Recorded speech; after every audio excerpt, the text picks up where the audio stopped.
Hi! Hi! Sorry, I squealing today. Hello!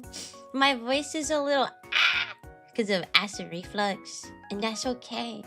I've been, ever since Kotaru has moved in with me, I have been indulging. I've been eating. Eating. I'm gonna get fat. You're gonna see me on stream next year at this time, and I'm gonna be like 1,000 pounds heavier. I'm gonna be on like my 1,000-pound life TV show after the way I've been eating these past few months. Like getting a lot of weight. Hi friends, how are you guys? You know what I wanted to say today? I wanted to start off by saying how much I appreciate you guys. Because with every stream, our community grows and grows and grows. And our community has been growing so strongly these past few months. It's kind of insane. Like, we're getting new people joining the Discord left and right, new active people. And like, I always know now that like, if I hit the live button, that there's at least going to be a few people watching me. And that's a crazy thing. And I appreciate you guys for that. I appreciate that. I appreciate you guys always showing up and saying hello, and then joining the Discord and yapping up a storm. Even when I'm not yapping, even when I'm not in the voice chat, you guys are in there yapping up a storm, friending each other. We got a cute little community going on. It's so good. I love it. I love you guys. Welcome to the Poppy Parade Warm. How are you? All right, let me say hi to everyone. Okay, after I gave my tiny little speech. Yeah.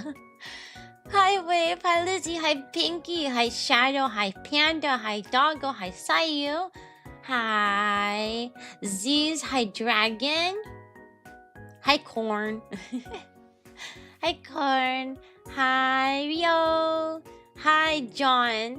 Hello John, hello. Hi, Banana. Hi, Kiryu. Hi, Lord Racer. Hi, Worm. And I think that's everybody. Did everyone get a hi? Did everyone get a hello? Did I miss anybody? Hello, people. How are you guys? I'm okay. I'm really eepy. I had to cancel yesterday's stream and move it to today. Normally, I do Yip Yap mornings on Saturday, but today it had to have been Sunday this week. Yesterday, I was so eepy. I had to wake up so early to go get new tires because I bought a bunch of tires and I had to go to the tire place so they can put the tires on my car, right? I go to the tire place and they held me hostage there. They said it would take 30 minutes or less.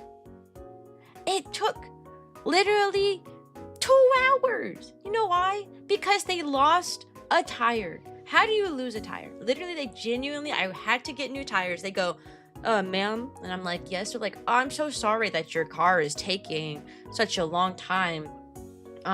We have 3 of your 4 tires. We don't know where the 4th one went, so we're gonna keep looking, and if we can't find it in a bit, then we're just gonna have to go like down the street to a different store and pick up some tires from them and then bring it back.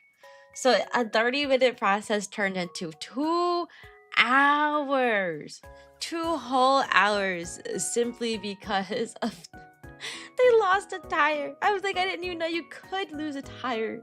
That's insane. Did you get F1 car tires for your car? Oh, I have no idea. I don't know what I got. Kotaru got the tire. He got the tires for me. Well, he didn't pay for it. He just picked out the tires and said, "This tires go to your car." And I said, "Okay." And he said, "Buy these." And I said, "Okay." I have no idea. Kotaru does the car things. I just do the money thing. He did the car things. I have no idea. You're sleeping? Are you sleeping, beauty? I must be, because I sleep all day, every day. Every day I take at least 1 nap, and I sleep for such a long time. Oh, hey, army boy.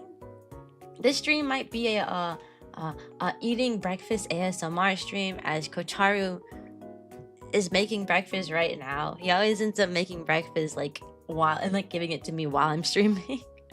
And I walked past like him up there. He's like making like a huge plate. See, in my family growing up, we always just ate like eggs and toast, and that would be like your breakfast. Nah, Kotaru is built different. He'd be like, all right, here's egg, toast, hash browns, bacon, and French toast all in one plate. That's how he does. So I'm gonna have a really huge plate for breakfast. Yeah, making the tires all the same shape, color, and only until I didn't use to read the rim of the wheel. I know how to read the date, like when the tires were made. The front 2 tires that I got was made in 2025, and the back 2 said 2024. So they're still relatively new, which is good. 'Cause I'd pay for new tires. I would not have been happy if they put old tires on my new car, on my new tires on my car. It's not a new car, it's new tires. Want to show you're not dead? Yay! You got a new phone, John? Is it a good phone? Yeah, it's a good one. And the text on it is black of all colors to make it harder to read on the black tire. Yeah. Have you ever wanted to drive a car with triangle-shaped tires? I don't even want to drive a car. I don't like driving. Driving is really stressful. I try to avoid driving at all times. That's why I went to the tire place yesterday. As soon as they opened, I said, what time y'all open? They said 8 o'clock. I said, I will be there right at 8. Because I live in a big city where there's a lot of like people on the road and stuff. So whenever I need to get things done, I always schedule it for as early as possible before anybody else is up there. Like the only quiet time you're gonna find in a big city like mine is early in the morning. So I left the house at like 7 something, and then I got there right at 8. And it was peaceful. It was peaceful. You do not want to be on the road in my city past like 10 p.m, bro. That's when everybody come out. I hate it. He's still making breakfast. Guess there will be enough food to feed us all. Yeah. Yeah, when Kotaru makes breakfast, he makes big breakfasts. He gets like everything. He gets everything. Constantly. Drive a car with a triangle-shaped tire so you don't like playing car racing games? What car racing games do you play that has triangle tires? I play Mario Kart. I don't think they have triangle tires. Which Mario Kart World is low-key boring. Low-key, I'd be bored playing that game. But Sonic Racing? Sonic Cross Worlds Racing? Aw, yeah, that one's good. I love Sonic Cross Worlds. No, I don't play actual racing games. I play like the little knockoff character racing games like Mario and like Sonic. I don't think the last time I played like an actual like legit like racing game, like real cars and everything, was on the PlayStation 2. I had Underground, what was that called? Underground racing game, like Underground Racing 2. What is it called? Something Underground 2. That is it. That's the last time I played like an actual like racing game. That's not like a character thing. Now, where you gonna put this big plate on my up here? Where you gonna put this big plate? You come in here. I don't know, you should probably clean off your desk. No, I don't want to clean my desk. You're stinky. Yeah, put it there. Your desk is nasty. Put it there. How? Whoa, why you put it on a big plate? Thank you. Guys, breakfast has been served. I get to munch now. Thank you. I get to munch now. I'm so excited. Need for Speed. Yeah, that one. It was Need for Speed Underground Racing on the PlayStation 2. That was the last actual racing game. The last actual racing game I've ever played. So that's it. Your dog cannot cook, so that makes sense. Hey, I can make eggs. I just make really unseasoned eggs.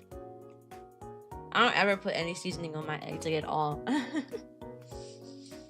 But also, to be fair, like about the racing game thing, I don't play mini games at all. Like I haven't been playing games like that in the past like while. I don't like how much it's lagging for me. Is my stream unstable? No, it says unstable. Average bitrate seems too high. I don't know why I keep saying that. My bitrate is not too high. The maximum bitrate for Twitch is 6,000. I always have it set to 6,000. And sometimes Twitch says, good, that's it. Your stream is nice and stable. And other days it says, whoa, your stream bitrate is too high. Why? What's the problem? What would you do if there's a little Austrian painter came and stole your food? I would probably cry. The food smells so good. And it looks so good, I would cry. You don't want to see a dog girl cry, do you? That wouldn't be very fun for anybody, would it? So Cyan cannot cook eggs? No, I said I can cook eggs. That's the only thing I can make. I can make eggs. I'm not crazy. Hi, Rise Army. How are you? Hi, No Fear. I'm okay. I ate p.m. this morning. Breakfast is 6 p.m. Crazy. Hey, time zones exist. It's 11:30 right now, a.m. And I just woke up. I woke up at like 10:30, so I've been awake for like an hour. I always wake up at 10:30 for my morning streams. And then always start my stream 10 minutes late. Every time. That's because I wake up at 10:30 and then I lay in bed until like 10:50 and I go, uh-oh. Uh-oh, I gotta start streaming now. Oh no, what do I do? Every time. I'm so jealous of you guys who have at least 5-hour differences with Cyan. I have a 10-hour difference. Yeah, that happens. That's okay though. That's why on the weekends I try my best to stream it in the morning for me, because then I know that for people who's later they can still watch. If it was up to me and I wasn't employed, I would always honestly stream at this time every day. 11 a.m. is my best like streaming time because I have so many people from different time zones that 11 a.m. has always been my best time. So I default to this one when I'm having to do. Like when winter break comes up for the summer and I'm off like my job for 2 weeks, I'm gonna be streaming at 11 a.m. But whenever I have to work and I have to be employed, that's when I gotta stream at 7. I'm sorry, I have a job. If I could become a full-time VTuber someday, but it's going to take so long. Winter break in the summer? Did I say that? I'm sorry, I don't be speaking right. I mean winter break in like December. I get 2 weeks off. Sorry, my ability to speak is not very good. And I'm over here munching too. Oh yeah, that's not a good combination. Time being late is a tradition. Let's be real. Me being late has been a tradition since I first started streaming. Y'all just lucky I got stream schedules now. See, back in my day, aka the first like 3 years of streaming, I didn't even touch stream schedules. I'd be like, hey guys, I'm streaming at a time. Good luck catching me. Only recently did I start like having specific stream names and like making an actual schedule. I didn't like having a schedule. I still don't necessarily like having a schedule, but I know it is helpful for growing and it's what a good streamer would do so that people don't miss streams. And I know some people get upset because they're like, Cyan, I didn't know that you're streaming. Come on now. You didn't tell me. And I'm like, oh, whoopsie, my bad. I actually prefer to not have a schedule. Well, because a schedule is like committing to something. And like, are you always in the mood to stream? No. So like if you make a schedule, like if I make a, oh, you're leaving? Bye, John. If you leave a schedule, right, and I make a schedule like a week in advance, and then the time for the stream comes up and I'm like, dang, I don't want to stream. Well, on the schedule, I gotta stream. So I gotta be there, you know, because I already told y'all guys I'm gonna be there. See? But if I just stream whenever I feel like it, and whenever like it's fun for me, then I will be in a good mood every single stream, and you'll get the best yaps. Cyan fears commitment? Yeah. Yeah, I guess that's how you could say.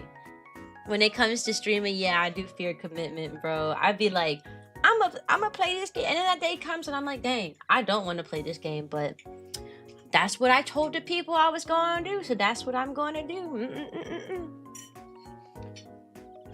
I've been away too. A whole 2 weeks and my new phone's already blowing up with notifications. I haven't had to get a new phone in a long time. The last phone I got was an iPhone, what do I have? An iPhone 14. I actually went in to get an iPhone 12, which was like the oldest one they were selling at the time. But with like my carrier peoples, it was cheaper to get a 14 than it was to get a 12 at the time. Howdy there, stranger. Want some banana facts? Like the fruit, also extremely light hypothetical. That sure, go ahead. Go ahead. Give me a fact on the fruit. Imagine being healthy enough to have a schedule. Dang, Pinky, that's crazy. You should make Johnny cakes and bacon. It's really, what is a Johnny cake? Wait, is it Johnny? What is a Johnny cake? Oh, puppy party logo reveal when? Oh, I do have the logo. I guess I did forget to share it. It did get done. Neon finished the logo, like, she finished it the day before the puppy party event. And then I forgot that she finished it, so I forgot to put it on the stream. So this is why I need see, this is why VTubers have managers. Because the VTubers are always forgetting stuff. That's why I wish when I had my manager, but she disappeared and fell off the face of the earth. She was so helpful too. Like, she made thumbnails, she did like VOD scrubbing and stuff for me. Bro, I had clips left and right. And then she disappeared off the face of the earth, and I was like, oh my god, like one day she stopped responding. Welcome to the puppy parade, Kitty Blossom. Like she was with me, and then all of a sudden she stopped responding on Discord, and then I went to her Twitter, and her Twitter page was like gone. So who knows? Since bananas have potassium in them, if you eat about 25,000 in 10 minutes, you would die from radiation poisoning. If you don't die from other complications first, you would die from other complications. I don't think you can eat 25,000 of anything in 10 minutes and not die from complications. Your tummy would be too full. Then you wouldn't be able to go nowhere. You'd be rolling around like a bowling ball. That's the word. You'd be rolling around like a bowling ball. And that's not healthy. What if I told you I was watching this in VR? Hey, that's pretty cool. You got me on one of them like VR rooms with the little TVs in the VR room. That'd be cool. Potassium and bananas actually produce antimatter about every hour, which when released instantly annihilates itself when it hits its matter counterpart. Radiation poisoning? Does that mean you could cause like a radiation problem and you just had too many bananas in a room? Someone making thumbnails and clip for me would be a godsend. Yeah, it was so good. And I was over there recommending her to other people, and then she disappeared. So if I recommended my manager to y'all, to anybody in chat, my bad, y'all. I ain't know she was just going to disappear off the face of the earth. Like, she worked with me for like 1 month. I was about to pay her. Like, I was about to pay her for a second month when she disappeared. When literally she she disappeared at the end of my first, like at the end of my contract. Like I had to pay her like 2 days later when she disappeared. So good thing she disappeared like before I paid her. I'd have been really mad if like the timing lined up to where I paid her and then she disappeared. I'd been like, dang, that's crazy. he'd be rolling around like Veto and Family Guy. I actually don't watch Family Guy. I don't know much about Family Guy. Fun fact. You know why? Because it was on Adult Swim on Cartoon Network growing up, and I would never watch Adult Swim. That's not for me. That's for that was for the adults when I was in high school. So any show that came on like Adult Swim, I always avoided because I was like, that's not my show. I shouldn't watch that. And now we're at the age where nobody watches actual TV. So if a show ain't like advertised to me on like Netflix or any other like streaming platform, then probably it ain't getting watched. Will we get more puppy parties? Puppy parties are every Friday. Every Friday is a community night. It's a community night called Puppy Parties. Also, hey Tyler, how are you? Every Friday is Puppy Party, which is our community night, and that's when we vote on what game we're going to play as a community and we play it. I will take off. I'll probably take off Mario Kart World and Gartic Phone from like the voting, since we did those two already, and put the other ones up there. I'm at Sonic Cross Worlds up there too, although I don't think enough people have that game to really play it with everyone like that, but we'll see. Puppy Party game might change from Friday to Friday. Yeah, it changes every Friday. I would be bored to death if I played the same game every Friday. I'm not gonna lie. I'd be on the stream like, yep, we are playing a game. Yep, that is what gamers do. Yeah, I'd be so bored. I can't play one game every single Friday. That's too hard. Welcome to the Puppy Parade, Peanut Butter. That's why even when I was like a gaming streamer, like when I played games all the time and I did less chatting, like I always picked a different game. Like I think I only finished 2 games on stream. Well, I finished Rune Factory 5 on stream. I played that game from start to finish. and Dragon Quest Builders 2 is those are the only 2 games in my 4 years of streaming that I have finished on stream from start to finish. Everything else, I play it for a day, I get bored, I switch to a different game, and I never see the last one again. Well, that's not true. I'll also beat Atelier Ryza, the first one. I beat the first Atelier Ryza on stream as well. Yeah, I did. Atelier Ryza 2, I started playing that one by myself, so... I still love so much the catnap image. Yeah, it was cute. You're watching this on the Oculus Quest 3? I have an Oculus Quest 2. And I want to get into VR. I do. Now I have a powerful, super power PC that's capable of supporting like VR stuff. I really want to get into VR some more. It's my dream to be those like full VR streamers, but I can't really do that because my shoulders and neck hurt all the time. I'd have to like work out and exercise before I could do that. I have to work out. I like to work out. Sorry, I'm munching. Kotaro brought me 3 French toasts, eggs, bacon, and a hash brown. That's what Kotaro brought me. And it's also good. Only thing I'm missing is the syrup. I don't have syrup for my French toast. The fastest marathon ever run by a competitor dressed as a fruit was 2 hours, 58 minutes, and 20 seconds. Of course the dude's name was Patrick. Is mayonnaise an instrument? Of course his name is Patrick. It only makes sense. If you rub the inside of a banana peel on a scrape or a burn, it will help the pain go away. Oh, that's pretty good. I'm gonna add that to my medical kit. You know when the kids get hurt at school?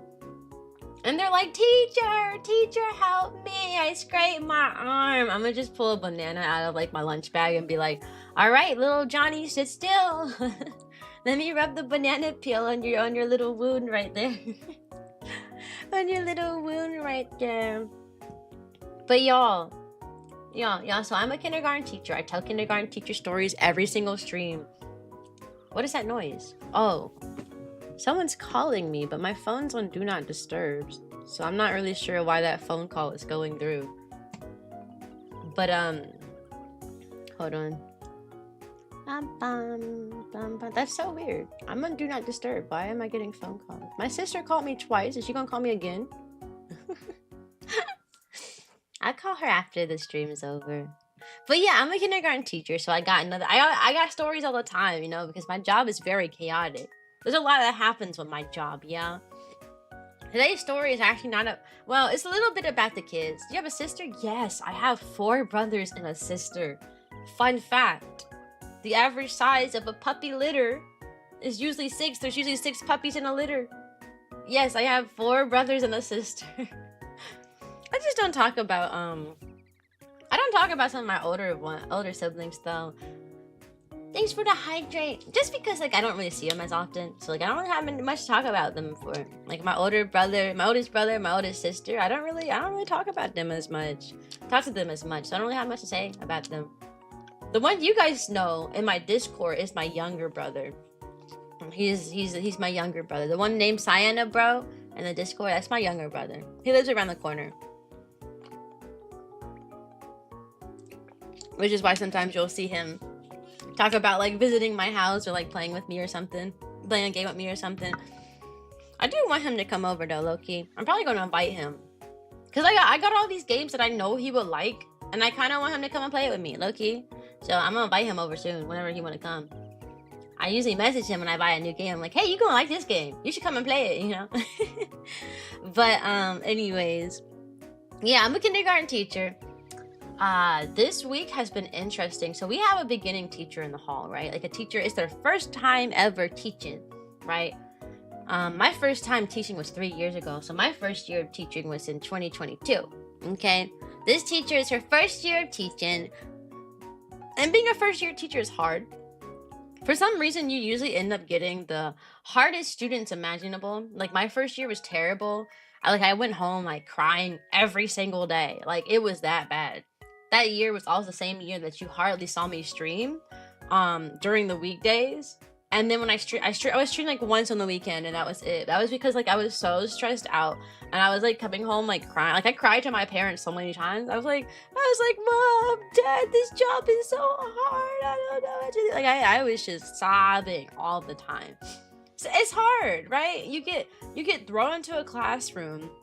You ain't never, most time, you can like manage like working with like 1 or 2 kids. I don't think people realize how hard it is to get like an entire class of like 18 kids to listen to you, like to get them all to like come to the carpet and sit down and do what you need them to do, right? So I'm over here. I had so many kids that were special needs as well in my class, and I didn't really know what to do with them because I had so many. Having like 1 special need kid is one thing, but I had like 5, right? So it's hard. So the first year teacher in my hall is going through the same thing. It's her first year. So they gave her a hard class like they always do for beginning teachers. They always give us like the hardest kids. I don't know if it's like a test or what to see like if you're like capable of pushing through. But she got the hardest kids. So on Friday, someone told me to go check up on her because they were like, hey, last time I like walked by her room, she did not look like she was okay, but like I had to take my kids down, so like I couldn't really stop. Can you go check up on her, please? I said, okay. I walked in that room, and the beginning teacher in our hallway, like, I said, hey, are you okay?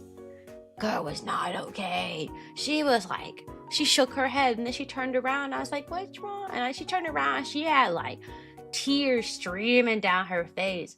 And she like started like fussing about something, but like she was so upset that like words weren't really coming out. Like she was more like whispered. Like I can hear like every other word. She'd be like, man, these are so terrible and I hate them. Like it was like she was angry. I ain't never seen her like that. But it's sad to say, but having that like kind of mental breakdown like that is part of being a first year teacher. I don't think I've yet to see a first year teacher not have that like multiple moments where they're just crying in their classroom. Like I've seen every single new teacher in the hallway have a moment, multiple moments, not just one. This will not be her only one. So yeah, I sat down there and I talked with her. I was like, what's the problem? Like, what's the problem? She has 3 kids in her class who are like super, super big behaviors. One of the kids in her class got kicked out of pre-K. Not because of the kid itself. It was because of the mother. Because the mom went on a field trip with so the mom went on a field trip with the pre-K when the kid was in pre-K. Went on a field trip with the kids. And the mom was cursing out the other pre-K students. She was cussing these 4-year-olds out. Anytime one of the kids did something that she did not like, she was cursing them out. And I was like, whoa, like what? When I heard that, I was like, that's crazy. Hey, Hitaro, how are you? And so this mom goes on this field trip with these pre-K kids and she starts cursing out the pre-K students. And the worst part was that she was egging her child on. Like her child has behavior issues. No, you cannot, Hitaro. I'm engaged. I'm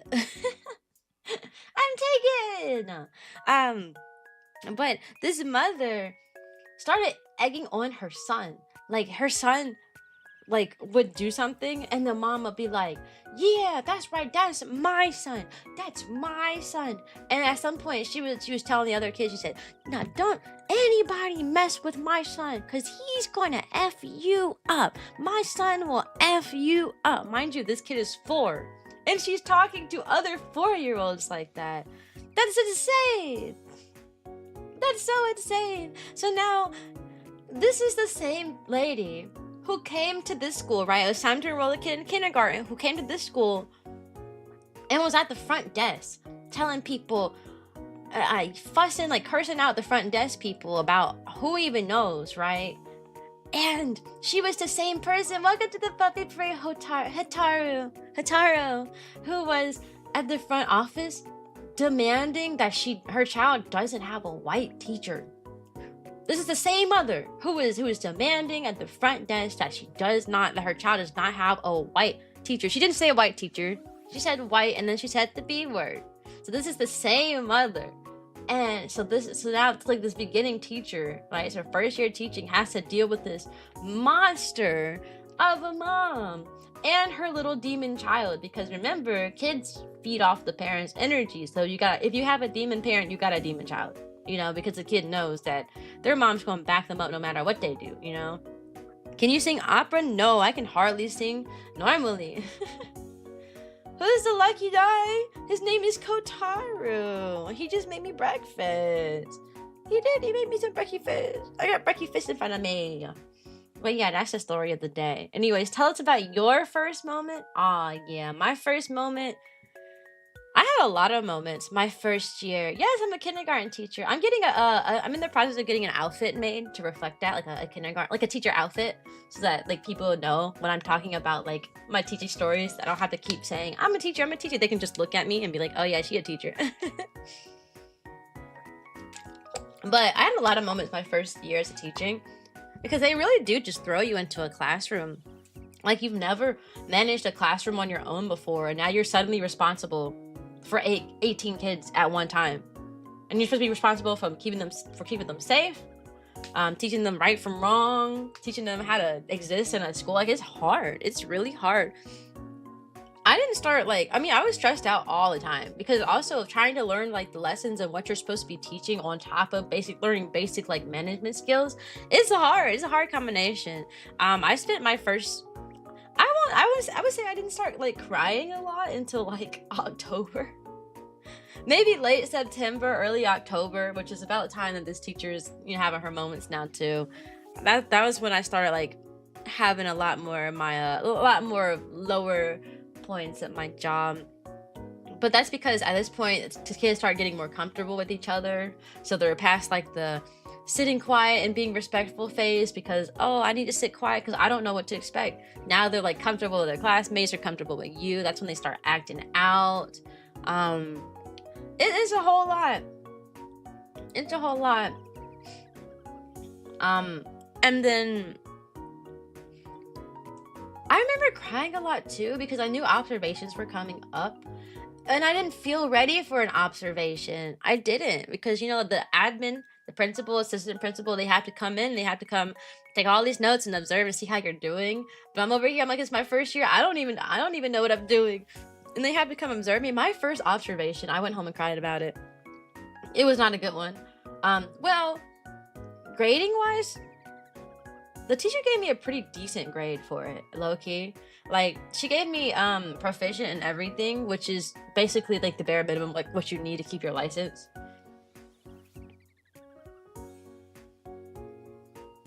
I'm here. There's another song that's playing in the background right now. What is that? Where's that coming from?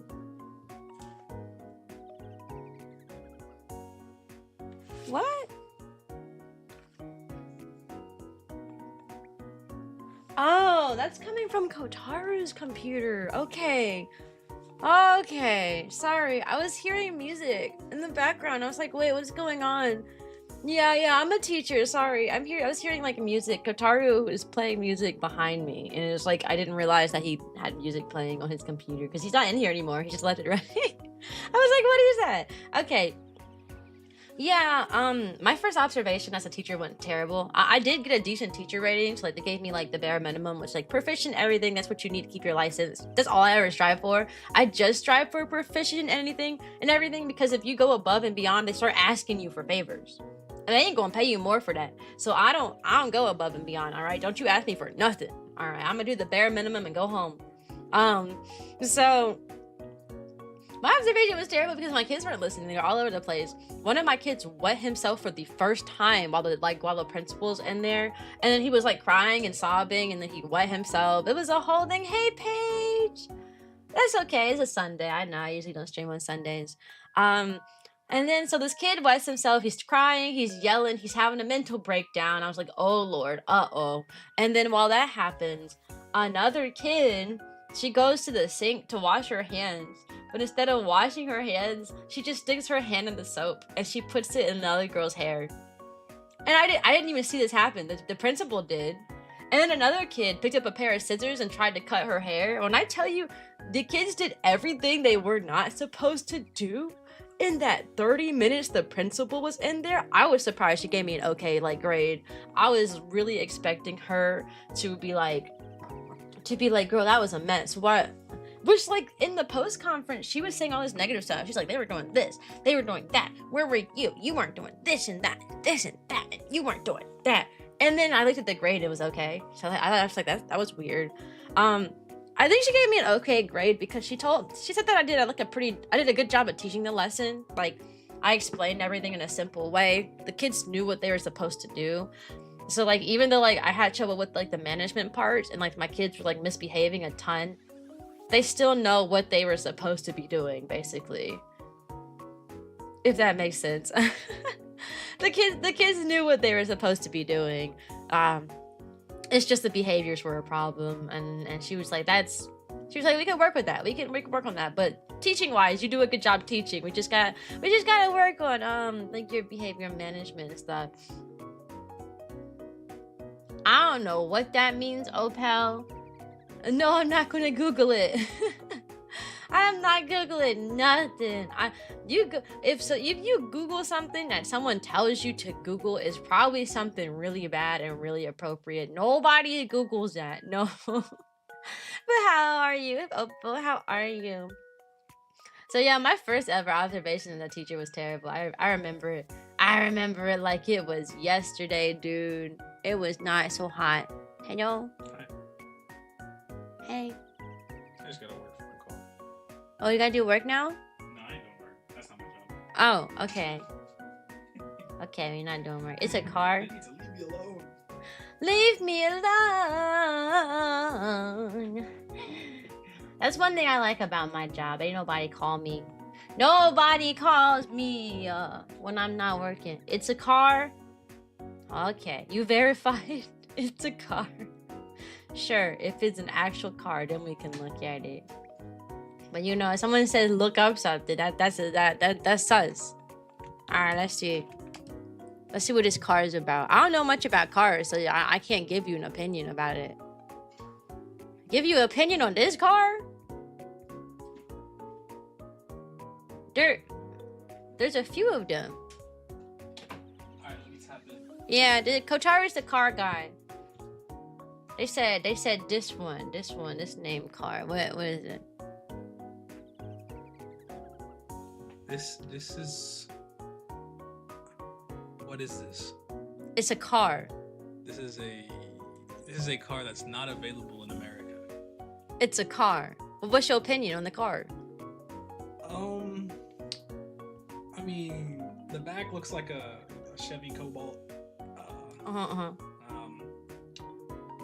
I don't know. What's it got in it? It's a car. It has seats and a wheel. Throw the word specs in here. Let me see what this car is. Oh, okay. We gotta put the specs in here. And then go to all. Yeah. What we got? Let's see what... This website looks terrible. Okay.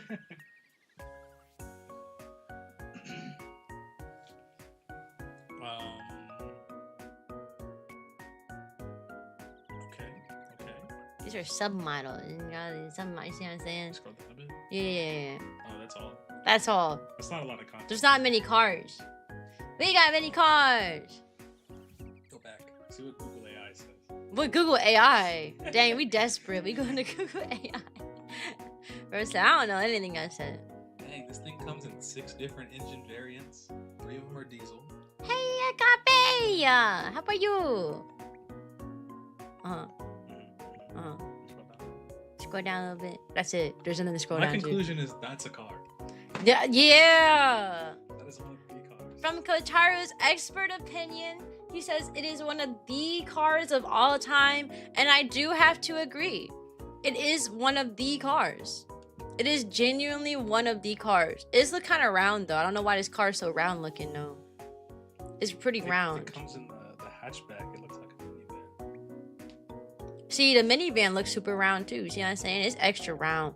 My car is like a rectangle. You know what I mean? I got a Mercury car marquee. I be driving a rectangle car. Most people probably don't know what that is. Hey, if the people know about cars, if they're car people don't know, I drive a Mercury Marquis, a Mercury Grand Marquis. That's the order of the words. Well, no one ever says Grand Marquis. They usually just say Mercury Marquis. Welcome to the Puppy Play Pal stream. Do you play Pal World? Oh. You have the name Pal. in your name. But yeah, that is a car. It is a car. Did you like that opinion, Opal? I'm not even sure Opal's around anymore. A V8 car? Nice. Yes. I do have a V8. I didn't know what a V8 meant until Kotaru told me. But it means the car can go fast, right? It means your car, you step on the gas and the gas goes. And I think that's cool, I guess. I don't know. I was telling this story before I started talking about cars, bro. What was I talking about? I was talking about my coworker who's struggling at her job. And then we got on the topic of cars. Oh my gosh, you know one thing I don't like about my car? Not my car, sorry, but my school? My school has so many roaches in it. I work at an elementary school, but I also work at like one of those like poor like Title I schools, one that don't get that much funding for it. And oh my god, we have so many roaches. Every single Title I school I've been to, I've only been to 3, but they've all had roaches in them. That's not true. My high school, the one I went to, was a Title I, and so was my middle school. Actually, now that I think about it, every single poor school I've been to has had roaches in it. Every single one of them. And it's so gross. Y'all, tell me why. I went to the bathroom the other day, right? And I look, every time I go in that bathroom, I always peek around to make sure there's no roaches, because the roaches are always in the bathroom. There's always one every single day. If you're the first person to go in that bathroom, you will see a roach in there. And since I'm the teacher of the classroom, I'm always the first one to go in there, yeah? So I peeked my head around in that bathroom to make sure there were no roaches, no bugs anywhere. And guess what I found? Guess what was there? Guess what? Oh, roach. But guess where he was? He was on the toilet paper roll. So I was on the toilet. I do my business, you know. I go bathroom, I do my business. I reach for the tissue. I pull the tissue down, and out comes a roach. And when I tell you, I don't usually yell. Like most of the time, like if something happens that scares me, I usually gasp and I go, like that's what I usually do. I'm pretty quiet when it comes to like stuff like that. Nah, I genuinely yelled. I make the most high-pitched like squeal ever. I was like, ah! And the worst part was, this dude was out for blood, right? So he falls off the thing, out the tissue. He lands on the floor. He starts running towards like the bathroom door, like he was about to leave. And I was like, please leave so I can finish using the bathroom, please. And then he goes to the door. He turns around. He stares at me for a few seconds, and I'm like, what are you doing? What are you doing? Doesn't your school have sanitary care? That only exists in the schools that have money. You ever been to a Title I school? Title I schools are the schools that like don't have any money, and most of their money is like is funded by like the government, and they don't give a lot. No. Every single Title I school I've been to, a school that's poor, has always had roaches. Every single one of them. I've been to like 6 different schools. Because I grew up at those schools. I grew up in I went to an elementary school, a middle school, high school, all had roaches. Now I'm a teacher. I taught at 3 different elementary schools, all had roaches too. They're all been Title I. I've never worked at a non-Title I school. They always had roaches. But yeah, bro goes to the door. Little roach goes to the door. He turns around, he stares at me, and you know what bro does? He makes a full sprint straight towards me. While I'm sitting on the toilet trying to finish my business, bro, when I tell you, I jumped up so fast, I was so scared. Because we don't have the little ones either. We got the big American roaches. You know those ones that are like gigantic? What's going on? Twitch put me in 2 random streams? Well, I hope you like it here. 3? Well, I hope you like it here. I'm a kindergarten teacher right now. I'm telling about how nasty my school is. But no, Title I schools, most schools that don't have money, they usually have roaches. I mean, it's part of it. Good morning, Kieran. Because think about it, if your school has low funding, then you don't have... Welcome to the Puppy Parade Ball.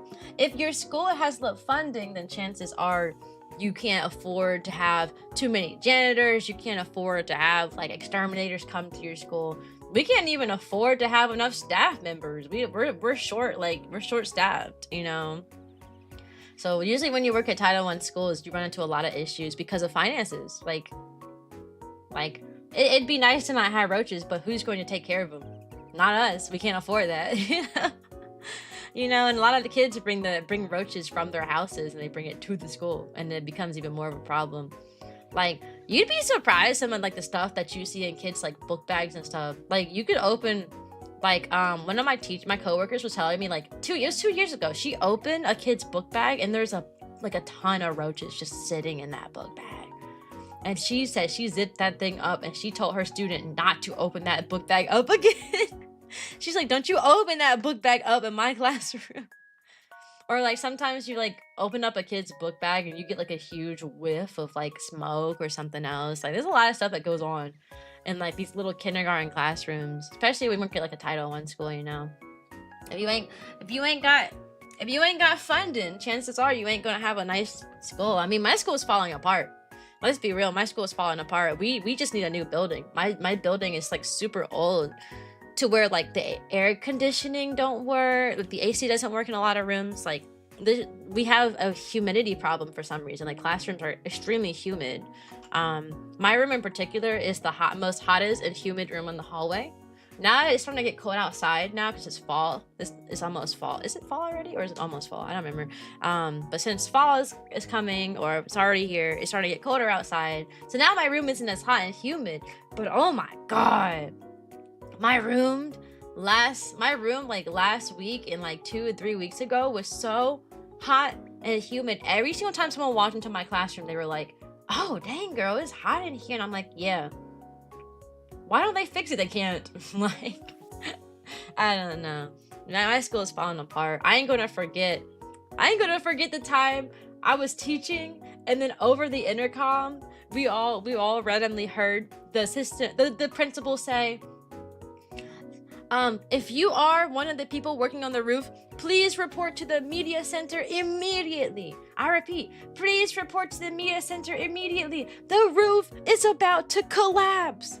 We were all like, huh? This wasn't during school. It was like during a teacher work day. It was a teacher work day. And they were like, the roof is about to collapse. Please report to the media center immediately if you're working on the roofs. Apparently, like, the roof was starting to, like come down and start to cave in. Yeah, my school is not the best. That's just what happens when you work at a poorer school. And your finance isn't good, but you won't find roaches because if they found them, the school gets closed. Yeah, I guess that makes sense. But like in America, I feel like roaches are just so common. Depending on like what city and like which state you're in, you find roaches everywhere. I mean, you can move in to an apartment complex and you got roaches just because you moved into that apartment. Some people got roaches in like their cars and stuff. I feel like roaches are so common. The college I went to, we had a roach problem. It wasn't like terrible, but you would see quite a few. My dorm room didn't have roaches, but like some of the buildings that you went in had them, for example. And I also went to a poor college. I also went to a college that didn't have money. I went to a college that wasn't as popular. That had a really low population, and it was falling apart because we just did not have the funding. I always managed to find myself in low funding areas. Welcome to the puppy parade, Hunter. Welcome. I actually went to my college because of the lack of funding. because when schools are like that, chances are like the requirements for like scholarships and stuff cost a lot less. Hey Hunter. And so I wanted a full ride, and my college that I went to was the only school that offered me a full ride, just because their requirements are lower. So like I dealt with like that school like falling apart, my college being super tiny and falling apart, because I got there for free, and free is for me. Welcome to the puppy parade, Agape. It's because of my SAT scores. My like GPA in high school, my weighted GPA in high school was a 4.2, so that was really good. We had to take the SAT and the ACT, which is like a big like state exam, and that like determines your qualifications for like college and stuff. And it's so dumb that you could get like really good grades, but like if you don't test well, oh well, you're not getting a good college, you know. So because I didn't test well, like I couldn't test well. I had a really good GPA, but I couldn't test well. So my SAT scores were like, I took it 4 times and they were pretty low each time until the fourth one. The fourth one I did like a really big jump in score. And it was finally enough to get a full ride at the one school only. I only qualified at that one school. So, hey, Nigeria. It's the blue little pupper. Hey, I'm not little. I'm big. Look at me. I'm so big. Lovely looking cake you got there. People like to debate whether it's a cake or a pancake. This is a breakfast food. It's supposed to be a pancake, but you know, it's all good because you can't spell pancake without cake. Yeah, you can't spell pancake without cake. So yeah, but yeah, I've always worked in like the low income area, and roaches just comes with low income. Let's be real. It's what you sign up for when you decide to work in a low income area, or when you go to a school in a low income area. You like. In America, you just assume there's roaches there. Let's be real. Like, I've been at 6 different schools, 6 different Title I low-income schools, and they all had roaches. So, I'm about to say I ain't complaining, but I am complaining. I don't like having to fight them things on a daily basis in my classroom, but that's okay. Some of my students are strong and are brave enough to fight them for me. They'll be like, I got it. I'll get it, but since these are the big ones, like the big, like American cockroaches, most of the time the kids don't touch them. Also, some of my kids call everything spiders. Welcome to the puppy parade, Eli. My kids call everything spiders. I don't know if it's a language thing or not, because a lot of my students speak Spanish. But a lot of them will say that's a spider, that's a spider, that's a spider. They'll call every bug a spider. They think the word bug is spider. Is tiramisu?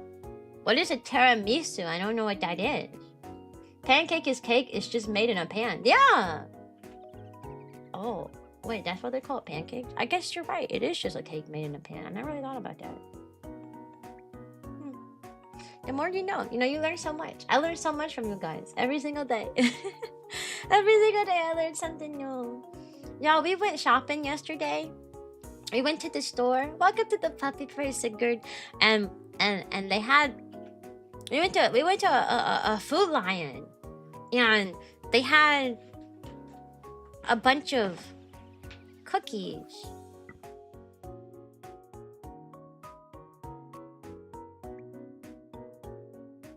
Anyways, we went and they had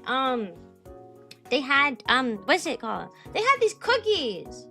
These big old cookies that had icing in the middle. It was like a chocolate chip icing cookie. It was so good. I was so happy. I didn't buy them though, because I said they came in packs of 4, and I was like, I do not want to send them. Okay, they came in packs of 4, and I was like, I don't want to get 4 of them, so I didn't buy that. Instead, I bought this little cake. It was like a little strawberry slice cake. A strawberry slice of a cake, and it was so good. It was the bestest thing ever. I loved it. How has your day been? My day's okay. I just started my day. I've only been awake for an hour and a half. I have been around for longer than like a few hours. I promise, guys. I've been around for 20 enough years. Sorry, wrong wording. I'm so bad at wording things. I'm so bad at wording things. How has your day been is the question. I'm just thinking about all the sweets and stuff I like. I've been eating a lot more lately. And I find that I've been eating a lot more food. Thank you for the donations to the Best Friends Animal Society. Thank you. You know that donation will go towards some really, really cool doggos and cats and pigs. And they even take parrots there too. Giving them a nice home and helping abandoned animals get not injured. Get all healed up, that's the word. Thank you, I appreciate it. Do you like cheesecake? Cheesecake's okay. Kotaru likes cheesecake a lot. It's his favorite. Kotaru likes cheesecake a lot. Cheesecake is okay. Like, if you give it to me, I'll eat it. You'll never see me pass up a sweet, ever. But you'll never see me pass up a sweet, alright? Some sweets. But other than that, I do like cheesecake a little bit, just not a ton. Like if I had the option and used to go get a cake from the store, and there's like a cheesecake there, and there was like a normal cake, and there was like an ice cream cake. Cheesecake would be my last pick. I'd pick a normal cake, and then I couldn't get that, I'd pick an ice cream cake, and then if I couldn't get that, I'd pick a cheesecake. So yeah, yeah. Doggos, yeah, I am a doggo. Alright guys, there is going to be a 3-minute ad break. There's gonna be a 3-minute ad break. During that time, I'm gonna put on the be right back screen, and I'm gonna eat some of this food that Kotaru gave me, because I haven't touched it, because talking and eating at the same time is kind of hard to do, especially because I talk so fast. I don't want to like die. I'm gonna choke on my food and die. Y'all don't want to see that happen. So like, be right back, y'all. I see y'all in 3 minutes, okay? It's gonna be 3 minutes. That's long. I'm letting you know now. It's a little long. Be right back.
Hello? Hello, I came back. Hey, how are you guys? Hey, I can't believe. Okay, I consider that to be in the middle of nowhere. If there's no like nearby city, or at least like a nearby town with like all like necessities in the place, I just consider that to be in the middle of nowhere. But that's also because I live in America, and usually in this general area, there's at least like one city like around the corner with like some sort of hospital there. I guess it's just a difference of like where we are. Yeah, she came back. Yeah, I came back. We just had to be patient. Kotaro had work call, and Kotaro is the breadwinner. So if he gotta get that bread, he gotta get that bread, bro. My stream is just a hobby. I will silence the stream. We will be on Be Right's back stream for an hour if we need to. If we need to get that man to keep his job. Yeah, he was working. He thought that my stream was over because he was just on a phone call, and I was trying to ask him if he could like move upstairs, but he thought my stream was done. He didn't realize I was on the Be Right Back stream. He thought I just was finished streaming, so that's why he hung around in here and was like on the work call, which is fine. We just have to wait. It ain't gonna be the first or the last time we're gonna do that, because of his job. They call him a lot outside of work, because he's responsible for a thingy thing, and only other people and other people have to come to him to figure out how to do things for the thingy thing. That's all. Especially on the weeks when he's like on call and stuff. That's probably gonna happen a lot more. Nah. But how are you guys? I was gonna tell y'all something when I came back, but then I took so long to go to bed, I forgot. I forgot. Oh, y'all. Answering calls outside of work sounds a bit awful. Unless you're getting paid for that. No, it just sounds like you're working in America, bro. No, you don't get paid for working outside of work hours, but you're still kind of required to do it. For him, it's in the form of phone calls. People call him all the time asking him for stuff and how to do stuff and how to do this and that. For me, it's in the form of going home and lesson planning and doing making progress reports, which I literally just remember I'm supposed to be making progress reports. And I forgot to do them. Oh my gosh, when are the progress reports supposed to go home? Oh, they go home on Tuesday. Okay, so guess what I'm gonna be doing on Monday, yeah?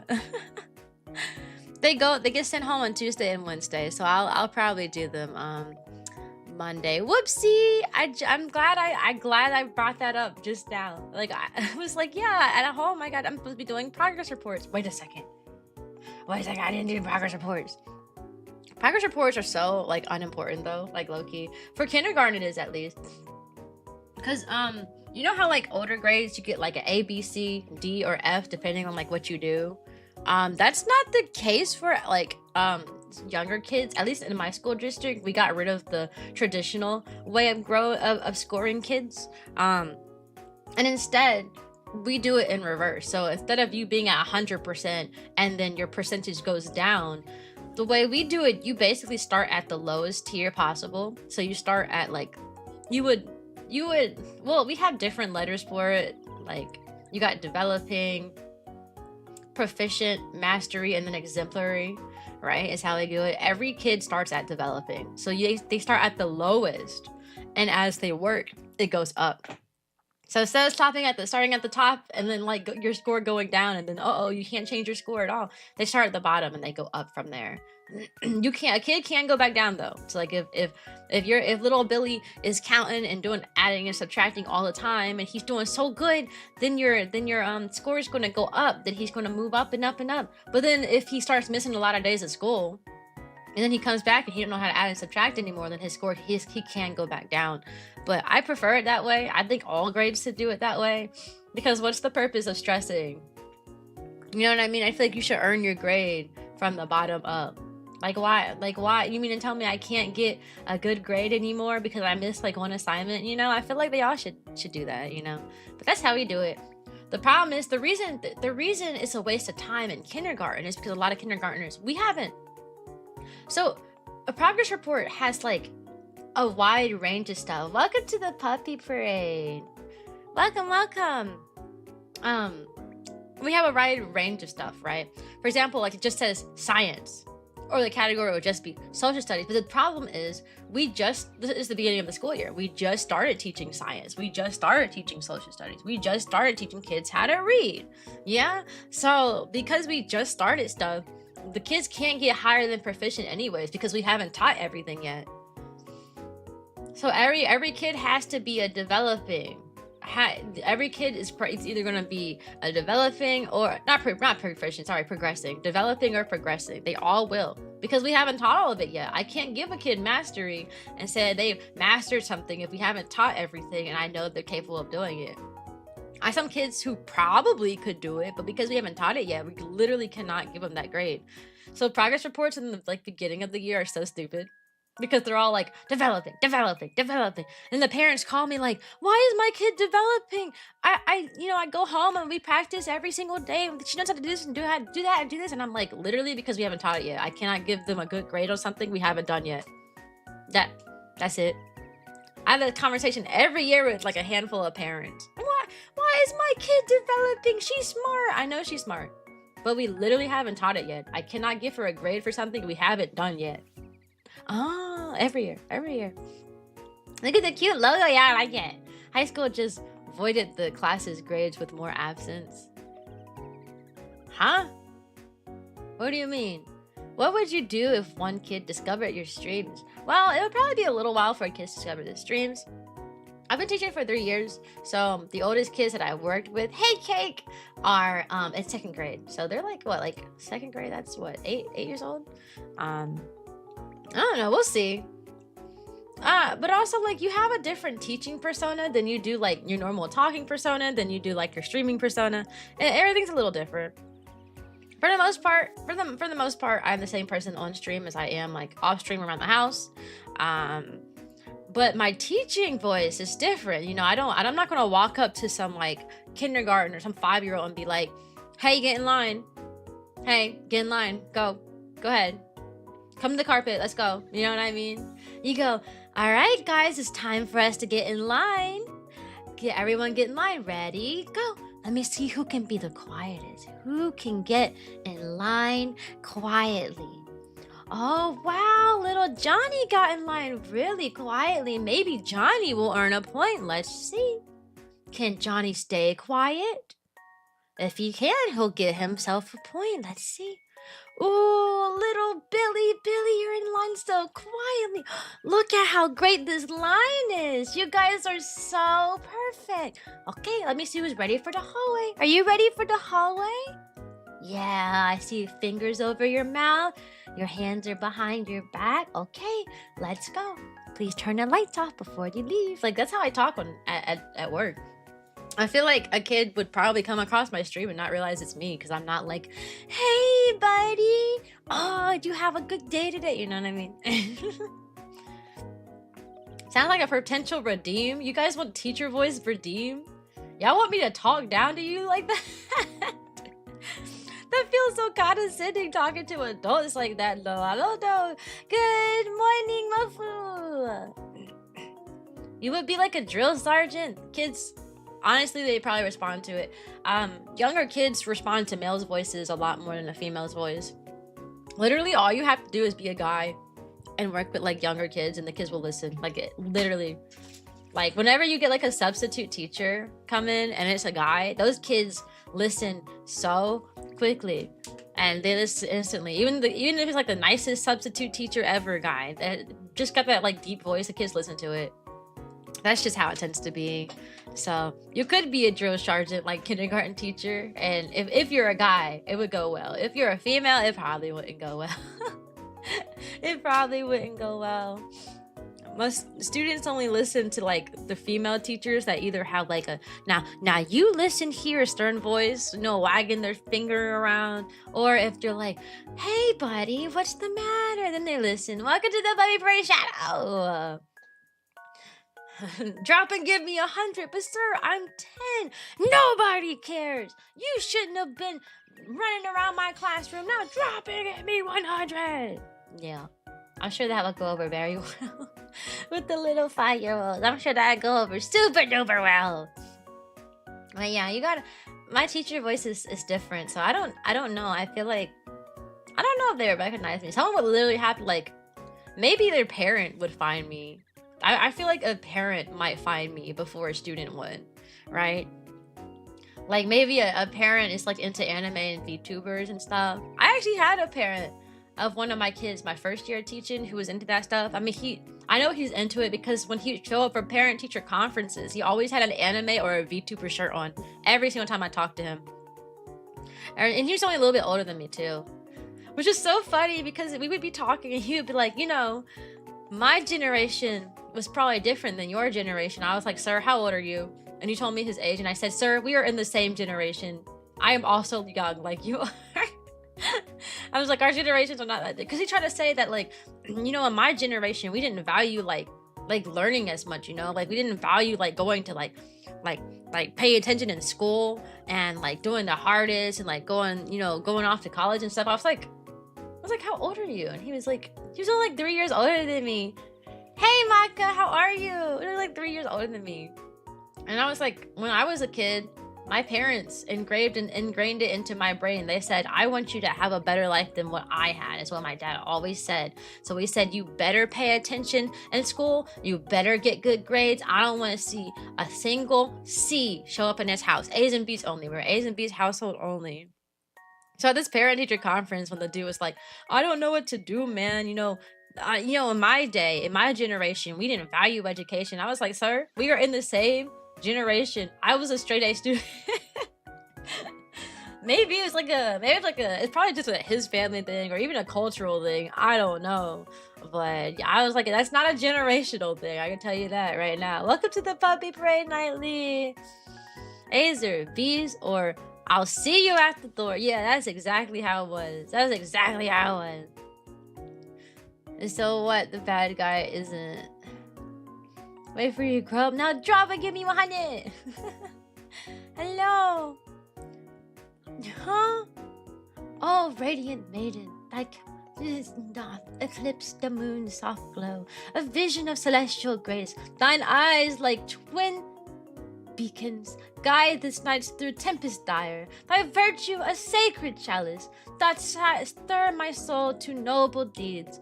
With heart and sword I vow to honor thee, fair lady, whose smile is my eternal crest and shield.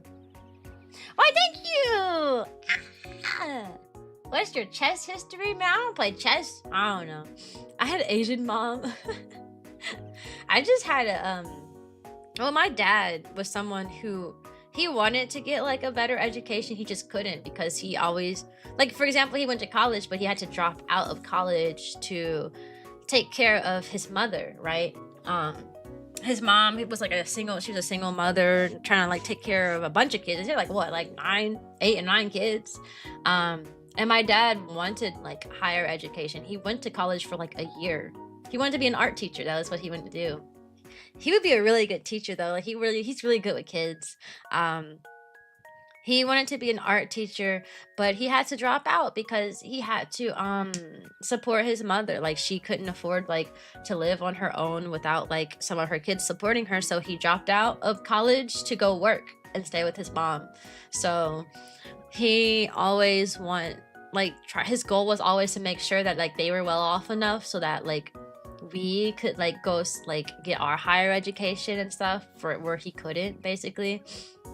That's what my dad always said. He said, I always want y'all to be better off than what we had. So I want y'all to I want y'all to go off to college and go through school and stuff. And he didn't force college either. His thing was like, either you go to college or you go to some sort of trade school or something, or you work. He's like, but you need to have good grades in this school system so you can have those options. You know, get good grades throughout elementary and middle and high school so that when it's time to decide, do I want to go to college? Do I not? You have the option to say yes, but you also have the option to say no. So it wasn't like you have to go to college. It was, no, you're going to get good grades so that if you want to go to college, you can, you know. He's pretty good at that. He was pretty good with that. That's probably what that's gonna be my philosophy too with my kiddos. Because you know, not everyone wants to go to college, and that's okay.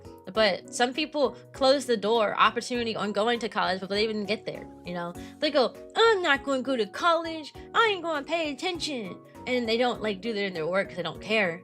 And then once it's time, once they hit their senior year and it was finally time to decide what to do, then they're like, dang, I want to go to college. But now their grades are so bad, they can't go to college. You know what I mean? You know? So some people, some kids like close that opportunity down before they even start just because they don't feel like it. There's a difference between like trying really hard and like getting bad grades and like just not trying at all and like getting bad grades. And I see a lot of kids just not try because they're too cool for school. And then they're like, okay, time to go to college. I want to go to college. And their grades are so bad that they're like, oh, no one's going to give you a scholarship if you want to go to college. Now you got to pay $1 million, trillion, $1 zillion. I'm at one point dumb because the word for the likes of that it fly. Huh? I don't understand that message at all. Signing a cutie forever? Dang. I was a straight D&C student. School was hard, mostly because I never did the homework. So you gotta do the homework. You gotta do the homework. I always did my homework. My homework was the thing that was my crutch for my grades. Like, if I was struggling at everything else, I knew that like having my homework done would like really help out. So I always did my homework. W father sounds like he really wanted the best. My dad is the best person ever. I say it all the time. I love my dad. He is so good. He is the bestest father a girl could ask for.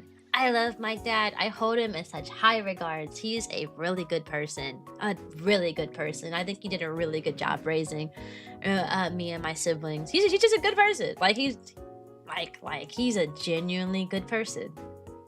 I went to college, but nowadays college is a tricky path. Yeah, see, college now is not as well, I won't say it's not as important, but like college, you get a college degree now and it's not worth as much as it used to.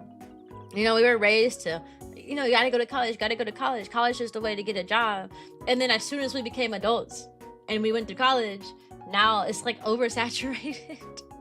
Now certain degrees are oversaturated. Now it really depends on what you're going for. If any degree that you can make money in costs too much, there you go. Any degree that you can make a lot of money in is hard. If it's a job, this is a degree that you're not going to make a lot of money in, it's probably not oversaturated. But I'm thinking like computer scientists, medical fields, stuff like that. There's a lot of people going into those fields because they're high earning degrees, and they end up disappointed because they can't find a job. So could not be mean though. I may not make much money as a teacher, which apparently is a very debatable topic according to like my comment section on like all of my videos, but I may not make a lot of money as a teacher. But at least I know I always have a job. Like the job security with my job is very high because there's always a teacher shortage. There's been a teacher shortage since I was a kid. Like I kept hearing teacher shortage. And the teacher shortage got worse because of COVID. So the teacher shortage is like super like high now. It's really bad. It's really bad. I did go in vacational school and now graduate of business. Ooh, business graduate. Basically, I sat back and went, that is dumb. Like, it's the coolest thing in the world. Oh, yeah, those people. Yeah. Computer science money is good, but dang, corporate layoffs every 3 to 5 years.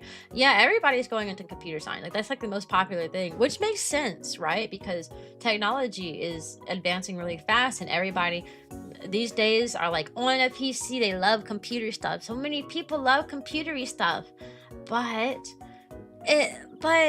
because of that, and so many people are going in, it's so hard to find a job now, especially because entry-level positions for computer science be like 3 to 5 years for experience, and it's like entry level. So like, where do you find? The latest generation does not know what a file is. Oh, is it that bad? Are you supposed to be Hatsune Miku? No, but I can be. I'm thinking Miku, ueyo. I'm thinking Miku, ueyo. I can be whatever you want me to be. I can be, hey Corey, how are you? Miku, ueyo. Man. But yeah, I do like being a teacher though. I have a lot of fun. I'm nothing like my coworkers though. It's just, you know, okay, I had a conversation with one of my coworkers recently. He's a teacher's assistant. I had a conversation with the teacher's assistant recently, and it was funny because we were talking about like like what we do after like work, and he was like, oh yeah, I do this after work, and I was like, oh, that sounds really cool. And I was like, outside of my job, because he's younger, so I like, if the younger people, I feel more comfortable telling them like that I stream and stuff because they know what streaming is. So like whenever I try to tell like an older person that I stream sometimes, they're like, what is streaming? And I'm like, you know, Twitch. And they're like, what's Twitch? Like, it took a long time to get my parents to understand what I was doing online in particular. So, but since he's a younger coworker, like he's about my age, probably, actually, I don't know if he's younger or older than me, but he's about my age. I felt more comfortable like telling him. I was like, yeah, oh, you do that? Because he did something really fun too. I won't say specifically, but like he did something really fun outside of work. And I was like, oh, okay, this is what I do outside of work. And he's like, really? And then he started talking to me about like how exciting it was to find a teacher that had aspirations outside of work. And I was like, yeah, I get that. Because he was like, all the teachers here, all they talk about is teaching and how they go home and they go home and do more work. And then they do more work and they do more work. And then they're so tired because they're working. That's all they talk about. And I said, yeah, you ain't going to catch me doing that. I said, I go home, I kick my feet up. I record some TikToks. I go live. I said, listen, I don't... You ain't gonna catch me doing that. I'm one of the few teachers that like don't stress about teaching. Like the amount of teachers who work like 50, 60, 70 hours a week on average is insane. Like if you ask the average teacher how many hours, okay, so like most people don't take into account how much you work because some people try to say that teachers are underpaid. They're like, well, the average teacher, right? According to this one website, the average teacher makes 60K, right? I don't make 60K. I make like 10K or more or less than that, but I digress. But according to online, the average teacher makes about 60K, right? But people don't put into account how much like work that teachers do too, because the average teacher on that same website that says the average teacher makes about 60K a year, the average teacher also works 50 to 60 hours a week. 50 to 60 hours. Like they go home, they work their normal 40 hours and they go home and they're lesson planning, they're printing stuff out, they're cutting stuff together, making all these activities and stuff. The average teacher works 50 to 60 hours a week. So like let's say all the teachers did make 60K as what everyone keeps telling me. People in the comment section keep trying to tell me how much money I make. So let's say I actually did make 60K and not anything significantly lower than that. I don't think working 50 to 60 hours a week is worth a 60K paycheck, but that's just me. That's just me. I feel like if you're working 50 to 60 hours on average, you should be making more than that. That was all I had to mention. I know another kindergarten teacher VTuber. You do? Who? I know Forty was trying to be a teacher. I think she is a teacher now, from Forty. And I know Kieran M. Doyle, my VTuber friend, he's a high school teacher. I haven't met another kindergarten teacher. There is another VTuber that I used to follow, and I used to like really like his stuff, his content and stuff. And his whole thing was that he was like a pre-K teacher. Is actually the reason I didn't brand myself on as being a teacher, despite really wanting to at the time, and why I went with marching band instead. Was because I was watching this one VTuber who already branded himself as a teacher, and I didn't want to feel like I was copying him, right? I wanted to make sure that my identity was like distinct. And if I knew I was actively watching a teacher VTuber, I don't want to be a teacher VTuber too. So I said, let me go the other thing that I also enjoy. I like teaching, but I also enjoy marching band. So I said I would pick marching band to go with my thing instead. Because I didn't want to copy, like I didn't want to feel like I was copying him. But then it turned out, like I found out later, he dropped like a long Google Doc about like how upset he was with like life and stuff. Turns out he actually never was a pre-K teacher. It said he had worked for like 3 days or something as like a pre-K teacher, and then that was it. He worked for like 3 days, and then like his mental health got in the way of his job, so then he quit. So if I would have known that like he wasn't like an actual like pre-K teacher, I would have branded myself as a teacher like back then, because it would have made more sense. I talk more about teaching than anything else.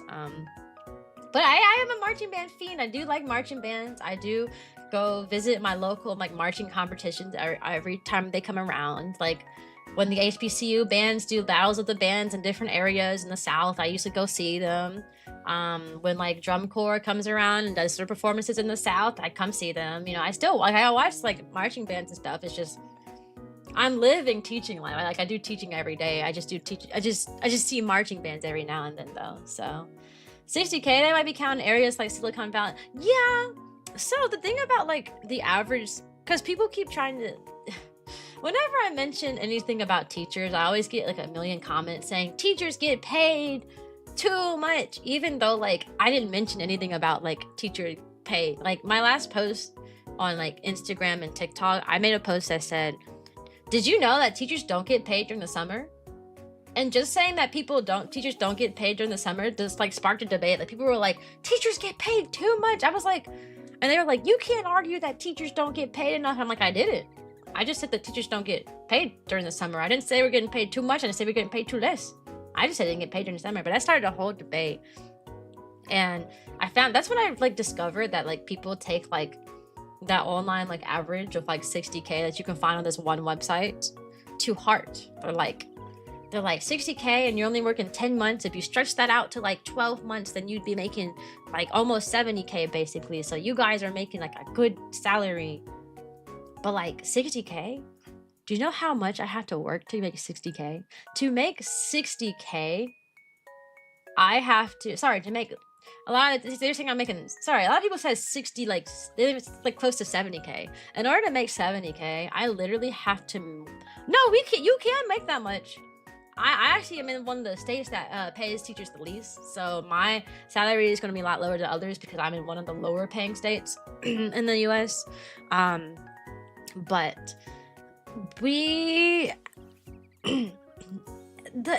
so I can make 70K.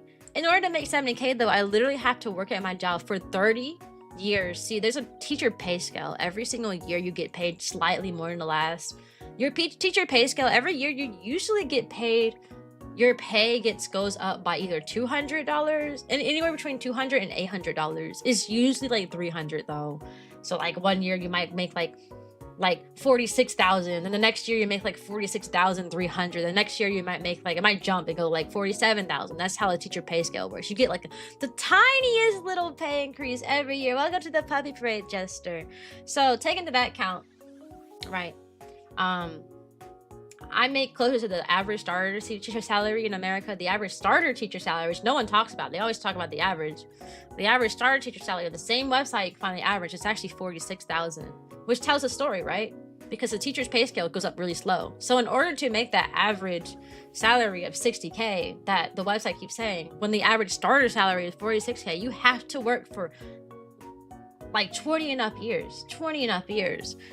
And people don't realize that. So they're like, teachers make enough because the average is 60K. I'm like, do you know how long it would take for me to make 60K? And then someone was like, boo-hoo, your pay goes up as you work. I'm like, you know, other jobs, if you work at a position for 5 years and your pay hardly goes up, people quit and find better paying jobs. Especially in the corporate world. If you work at like a corporate business for like 5 years and they only gave you like the tiniest little raise, you're probably going to quit and use that experience to find a better paying job, right? Or a company that values you better. Now imagine working for a company for like 30 years straight just to make like a decent salary. You know what I mean? Like other jobs, you'd be like, dang, I've been working here for how many years and y'all did not promote me? Y'all gave me a small raise. Y'all did not promote me. I'm leaving. I'm going somewhere else. My job will be valued. My experience will be valued. As a teacher, you're supposed to just be like, well, I mean, I've been working for 30 years, so now I finally deserve to get money. You know what I mean? I think that's so crazy when that topic comes up. I'm like, ain't no way you think that you should be working at a position for 30 years to get like a livable wage. It's insane. And the cost of living too. Yeah, the amount of teachers make is usually relative to the cost of living, which is usually not good. So like, for example, in California, think about how much everything in California costs. every job in California, almost every job pays more. Even like the minimum wage there is a lot more than other states, right? Every job in California pays a bit more because the cost of living is so high. So the starter salary for teachers in California is $60,000. $60,000 in California is nothing. That's the same in New York. In New York, the cost of living, New York, you can get paid a ton of money and only be able to afford like a really tiny studio apartment in like a really crowded city. Same thing in New York. In New York, the starting salary is like it's like for teachers, it's like it's like 60K, 60 something K. Might be like, I think it's the one that might be like 66K or something like that. But guess what? What are you gonna do with 60K in New York City? You know what I mean? So like the amount teachers make is always relative to the cost of living, and it's always really low compared to the cost of living. Me in particular, I make closer to the starting salary of a teacher, which is about 46K. I make a little more than that. And I live in a city. I live in a big city. I live in a big city in my state where the cost of living is pretty high. So making about 46,000, if I was living on my own, like if I didn't have like Kotaru to split the bills with me, or like if I didn't stay with my parents for a few years and save up like a good savings before I moved out, I would not be able to afford like anything. I would be able to afford like the basic necessities. I would be able to like pay for my utilities, pay for an apartment, like, and like be able to maybe put like 200 and 300s in the savings. The rest would have to go to like food and like living stuff. Like I would not be able to buy anything that I want ever. It would literally be paycheck to paycheck. How do I know? Because my brother's going through it right now. My brother is not living with anyone. He's living by himself, and he chose not to stay with my parents for a while. Like we all had the option to live with the parents and save up. He didn't really want to do that. He wanted to hurry up and move out, which I mean is valid. All of my siblings moved out immediately except for me. I was the only one who stuck around. Mostly because I like my parents and I didn't really want to leave them. So I was like, I don't want to leave my parents. I'm just going to live here with them until they kick me out. So he's by himself and he didn't stay with the parents. And as a result, he's living paycheck to paycheck. He's also a teacher, on a teacher's salary. Although we're working in two different school districts and the pay is different. So even though he's been teaching longer than I have, I'm still making more than he is. Just because of our pay scales. My pay scale is higher than his is because of the districts. But yeah, he's pretty much living paycheck to paycheck, and I'm like, it's always in relation to where you live, And the cost of living in some places is so bad. Poland is low though. Sure, the teachers have to do papers at the end of the school year. What kind of papers? Hey, Kirby King. At the end of the school year, teachers have to do something. We do have to do a few papers. I'm a kindergarten teacher, so like, take what I say as a grain of salt because we don't really do that much like paperwork and stuff. Like my kids aren't writing essays and stuff every day. They're like, color in this space, circle this number, write the number. Yes, you can talk, May. Write the number. That's what we do. At the end of the year, we do have something called a cum folder, and you do have to do a bunch of paperwork each year. It's basically something that like culminates all the stuff that the kid has learned and all like the previous information on the kid, and it goes into one folder. It goes into a single folder. So like, oh, you have to write down that they attended, this school. I'm at Cyan Blue Academy, You gotta write Cyan Blue Academy. What grade did they receive? Were they held back? Yes, no. Here, what are some works that they did? Here, put some of their document some of the works that they've done in this school. What grade would they be moving on to? That's all you have to do at the end of the year. It takes like a few hours, and you usually do it on the last day of school. So like, you have to get that folder done, and then you're able to leave. Last day of teacher work day, not the last day of school. So you can't leave until that folder gets done. So I guess that's the paperwork that we have to do at the end of the year. Like, I don't know. $2,000 minimum monthly is in Poland. I don't know how much for teachers. Oof, $2,000 a month. I get more than $2,000 a month. I get more. Are you a teacher? You are a really cute and dedicated teacher. Sure, yeah, I'm a teacher. I teach kindergarten. I like it. It's really fun. I like working with the kiddos. Someone in the comments asked me, they said, what is the point of being a teacher if you don't get paid much? And I was like, what do you mean? What's the point of working any job? You know? Any job that doesn't pay much. You're still getting paid. I'm still getting money. So the purpose is to get money. But also I like doing my job. I like being a teacher. So I get money while I get a chance to do something I like. It might not be a lot, but like, you know, I chose this path. Most teachers choose to be teachers. Now that doesn't make it okay. Some people use it as a justification. Like they're like, well, you knew you weren't going to get paid much when you signed up for being a teacher. And I'm like, that doesn't, was that okay? But what's that got to do with like teachers not getting paid a lot? I always find that so weird when people say that. They're like, but you knew you weren't going to get paid much, so you shouldn't complain. I'm like, no, I think teachers should complain so that they could fight to get paid more instead of people just avoiding the job. We have so many people who like, I've known so many people who wanted to be teachers but just did it because of pay. Like they went to college and they were like, yeah, I really wanted to be a teacher, but I know teachers don't get much money, and I need a job that will like pay and stuff. So we lose out on so many teachers each year just because of like how much they get paid. We do. I've known so many people who wanted to be one, but was like, I'd much rather actually make money though, and then chose a different path. I always say that Kotaru should be a band teacher. Kotaru loves music stuff, and you know, his college he was section leader, and he was like teaching his section like the music and how to play and stuff. And he always says he would love to turn like a band that like maybe wasn't doing so well. He would love to show up and work with them and make them into a strong band that you know, he likes the underdog story. He always wanted to like work in like a band and like help them out and stuff, and like take a band that maybe wasn't winning much and then make them into a winning band team. And I'm like, that would be so great. Hey League, that'd be so great. But obviously he didn't become a teacher because he was like, I don't want the teacher pay. Which is why he chose to do something instead, something different. But like if teachers made more money, I guarantee you, I bet you he'd be a band teacher. And I think he would enjoy it too. I think he would really love being a band teacher because he loves band stuff. Hey Kira! Kiraku ni yasu watashi wa! If any one of your students are here to see what you did, see you, what did you want to say? If any of my kids, hey Dalen, if any of my kids were here today in my chat right now, I don't know, I'd probably just say hi. I'd probably just say hi. I don't know. I'm off the clock, man. I ain't doing that. I do not have kids. I'm a teacher. I'm talking about students. Hey, Zadik, how are you? How are you? Respond to your chat. The light level is too low. Oh, I'm sorry. It might be something he could do for retirement. Oh, that's true. But retirement's so far. So far.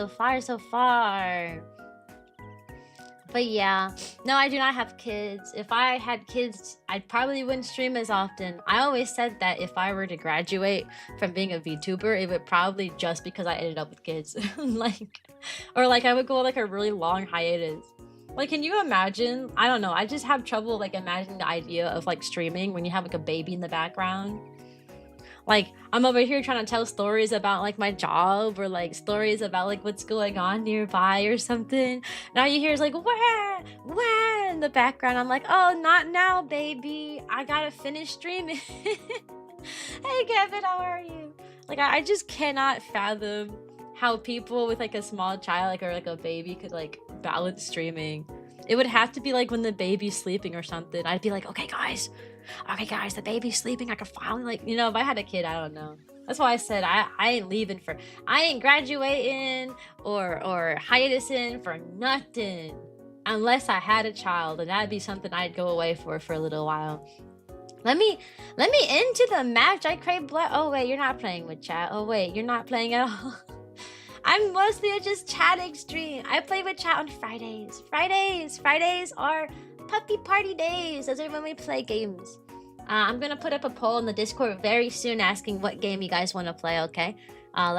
This week we voted for Gartic Phone, which I played Gartic Phone on Friday. Last week we said we were gonna play Mario Kart 8, which turned into Mario Kart World because I could not get 8 to download for some reason. So we'll see what we play for this Friday. I don't like little ones; they're oddly strong for the little bodies. I think that's cute though. Like if you put your finger in like a baby's hand, they automatically like grab it at a reflex. It's so cute. And then you hold on to it so tightly. It's like it's so cute. Hey, boy. So are such a chill teacher because my uncle is a really strict college professor. Oh, you kind of have to be chill when you work with like 5-year-olds though. You can't really be strict with them. They don't understand strictness. They'll probably just think you're bullying them. You can be stern with them, but you do gotta be kind of lenient with 5-year-olds because they all have weird tiny problems that you have to try to accommodate and support them through, you know. Like she called me, she said my picture was ugly. Well, you know, they be crying over everything. You gotta kind of do it. I follow a Splatoon streamer who is a mother of like 3, and she streams while she tries to keep her kids in check. That sounds so hard though. So hard. I'd have to have like my baby like in the crib right behind me while I'm streaming. That's a cute concept though. I know this is a VTuber. There's a VTuber who speaks Japanese. I keep forgetting her name, but she literally has a 5-year-old, and her 5-year-old has a VTuber model too. So she does streaming stuff with her daughter sometimes, and I'm like, that's the cutest thing. I also know another VTuber. She doesn't have her daughter on stream, but she does tell stories about like her daughter. Like, if I had a kid, I would tell all the stories. I'd be like, y'all won't believe what my daughter said today. Oh, she's so cute. Guess what this cute thing that she said. Aw, man, this would be so cute. Hey, Bunny Ace. I respect our teachers. I couldn't do it. Absolute respect to those who do it and actually care. It's really funny because sometimes I tell people I'm a teacher and they treat me as if I am like... Sometimes I tell people I'm a teacher and they literally treat me like I am some sort of military person. Like they will literally be like, thank you for your service. And I'm like, what do you mean? And they're like, you know, I have 2 kids at home myself, and I just cannot imagine dealing with like 20 of them at one time. So really, thank you. Like, I've been to the doctor, and like, they're like, the doctors always ask me, do you have exposure to, like, they always ask you the exposure to illness question. Like, are you in an area were you exposed to illnesses? And I always say, yes, I am a teacher. I'm exposed to illnesses every day. And that always leads to some sort of, oh my God, you're a teacher? Wow, I couldn't do that job. You know, thank you for what you do. Really, we need more teachers. Thank you for what you do. Like, I genuinely feel like, which is crazy because since teachers don't get paid a lot, I grew up thinking that it was like an ashamed thing to say that you're a teacher. Like, to walk up and be like, I'm a teacher is basically saying I don't make money. So like, I grew up thinking that like it would be a topic of shame to like tell people you're a teacher, because it's embarrassing to tell people that you don't make a lot of money. You're basically walking up and admitting, hey, I make a cent and 2 quarters a day. I make a nickel every day, you know. So I don't know. I was kind of embarrassed when I first started teaching to tell people I was a teacher, because I thought they'd be like, oh, you don't make any money, do you? Because everyone talks about money this, money that. But then after I started telling people, they would be like, wow, that's so cool. And I was like, it is? And they're like, I could not do that job. I have kids and I could not imagine a whole classroom. And I'm like, you can't. Thank you so much for what you do. You're thanking me? Like, I was so confused. I was always imagining it was an embarrassing thing to tell people, yo, a teacher. You mean to tell me I gotta sit here and admit to people I don't make no money? But no, it's actually quite nice. I don't know. I usually get good responses when I tell people I'm a teacher. I think I know who you're talking about. Yeah, Doggo, I showed you that person. I think you asked for that streamer. Thank you for your service for keeping our kids away from us, even if it's for a day. They drive us crazy. Yeah, now they get to drive me crazy in the classroom. Drive me crazy in the classroom. I'm honestly impressed by teachers. Teachers like you get respect. I'm not a parent yet, but I deal with nieces and nephews, so it's close enough at times. Yeah, I heard that the worst grade to teach is kindergarten.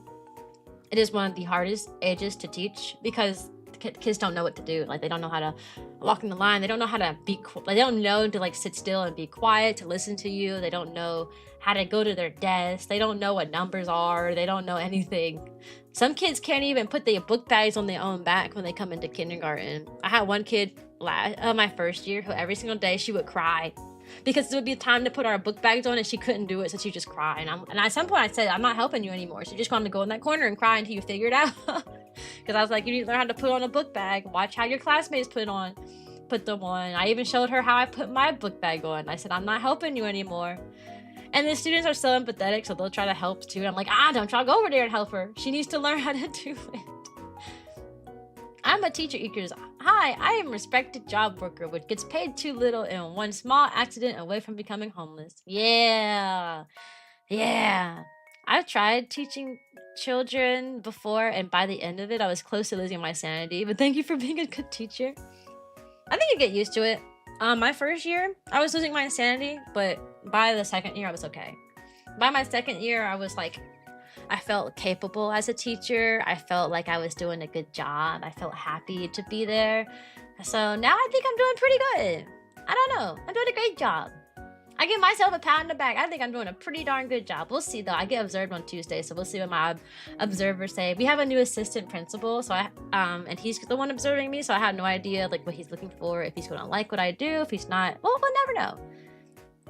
Kind of Vtuber the daughter that you talked about a minute ago. Should I drop the name? Yeah, you can. You can. They're a cute little Vtuber if you're interested.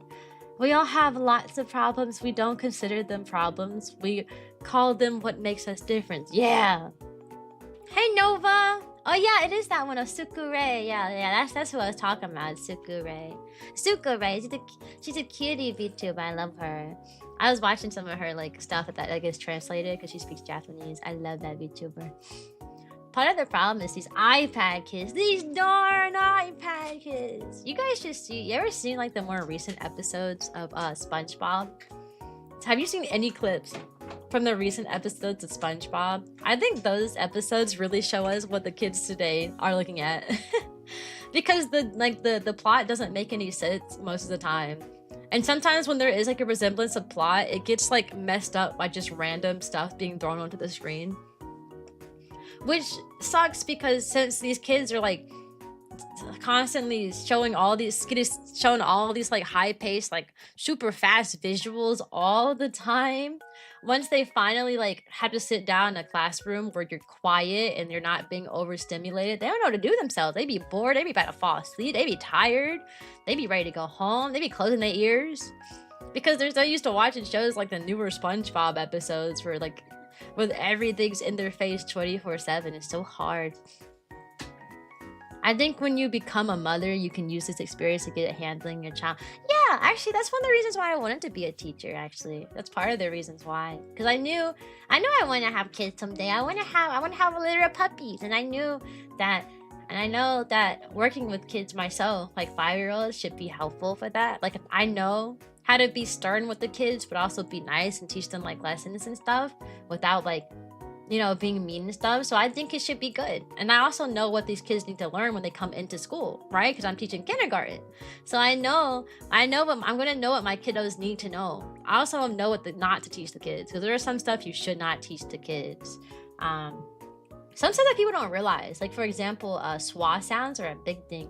A schwa sound is the extra sound you add at the end of a word. So if you're saying the word, like, if you're saying the letter C, right? C says k, right? But some people say C says ka. And when you do that, when you say C says ka, it makes it really hard for kids to learn how to read. Because now they try to sound out a word, and they try to sound out the word cat, and they go ka, a, ta, ka, a, ta. And they can't put it together because they're adding an extra sound. But if you say k, a, t, then they can put it together and say cat. So that's one of the things I know not to do with my kids that most parents just don't know. So a lot of kids come in with those extra sounds. Anyways, there's going to be a 3-minute ad break. During that time, I'm going to put on the be right back screen. I'll see you guys in 3 minutes, okay? I'm gonna go to the bathroom. I gotta go bathroom. Be right back, y'all. Be right back. Be right back.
Right, you little goobers. I came back. Hello. Sorry, I was 1 minute too long because I had to finish up the food that Kotaro made. I was munching. Every time we have a 3-minute break, I start munching. I be munching. I had to eat the French toast. I got some syrups and I eating the French toast. It was so good. It's so good. It's so good. Not all teachers are kind as you though. Like my supervising teacher called me a... They called you a what? What does that mean? Literally, what does that mean? Oh, hi Shaggy. How are you? What's good? Sorry you came during the Be Right Back screen. And it's really cute. Kotaro making food. Yeah, Kotaro always makes me food. He's making me fat. He always making food and giving me food. And now I'm over here. Y'all gonna see me stream like a year from now. Cause you know I'm gonna be here forever. I've been here since 2021. I'm gonna be here forever. Y'all gonna see me streaming for a year from now. And I'm gonna be fat. I'm be on 1,000-pound life show. I'm gonna be the next starring episode. They're gonna be like, the VTuber, also known as Cyanica, has gained 1,000 pounds since her VTubing journey has started. Now she can hardly walk, as her husband Kotaro is constantly giving her food. I'm be on 1,000-pound life, bro. I don't even do much. Hey, purple. I don't know, I think it's weird. It's weird people it means like this. Kotaro the house husband. Yeah, Kotaro the house husband! A round dog. I don't want to be a round dog though. I like being a stick. Oh man. SpongeBob used to be so smart with what it taught when I was a kid that went to crap after Stefan Hilbert passed. Yeah, SpongeBob used to be a really good show. And me and Kotaro have watched a few of the newer SpongeBob episodes, and they like genuinely don't make sense. Like there's not a storyline that you can follow along to. Like there would be like a general like gist of a story, but so many like side like random events happen that there is no strong cohesion. Which does that mean that like kids aren't gonna have like good serialized shows anymore? Like Adventure Time, Steven Universe, you know, stuff like that, where like, you know, while they did have like random episodes and stuff, there still was a good story. Welcome to the puppy brace, Yozumi. Like, are we not gonna have that anymore? Because at the rate that we're going, we're just gonna have a bunch of random stuff. I want my kiddos to grow up with their cool serialized shows, and they have all these stories, and they make their own. You know, it's a rite of passage to like make your own like AUs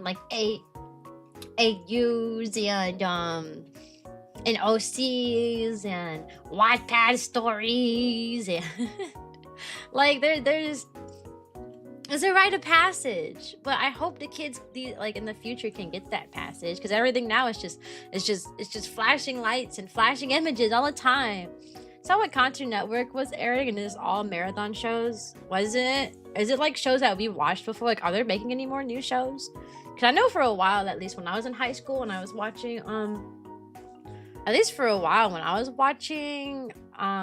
Cartoon Network, a little after high school, they started like making a ton of Teen Titans Go. Everything was Teen Titans Go. Like that's all they showed. Like they didn't actually just, like show any more shows anymore. It was just Teen Titan, hi CJ, Teen Titan, Teen Titan, Teen Titan, Teen Titan, Teen Titan, Teen Titan, Teen Titan. Like it was so bad. And I was like, can I watch any other show, please? No. You can only watch Teen Titan and nothing else. Nothing else.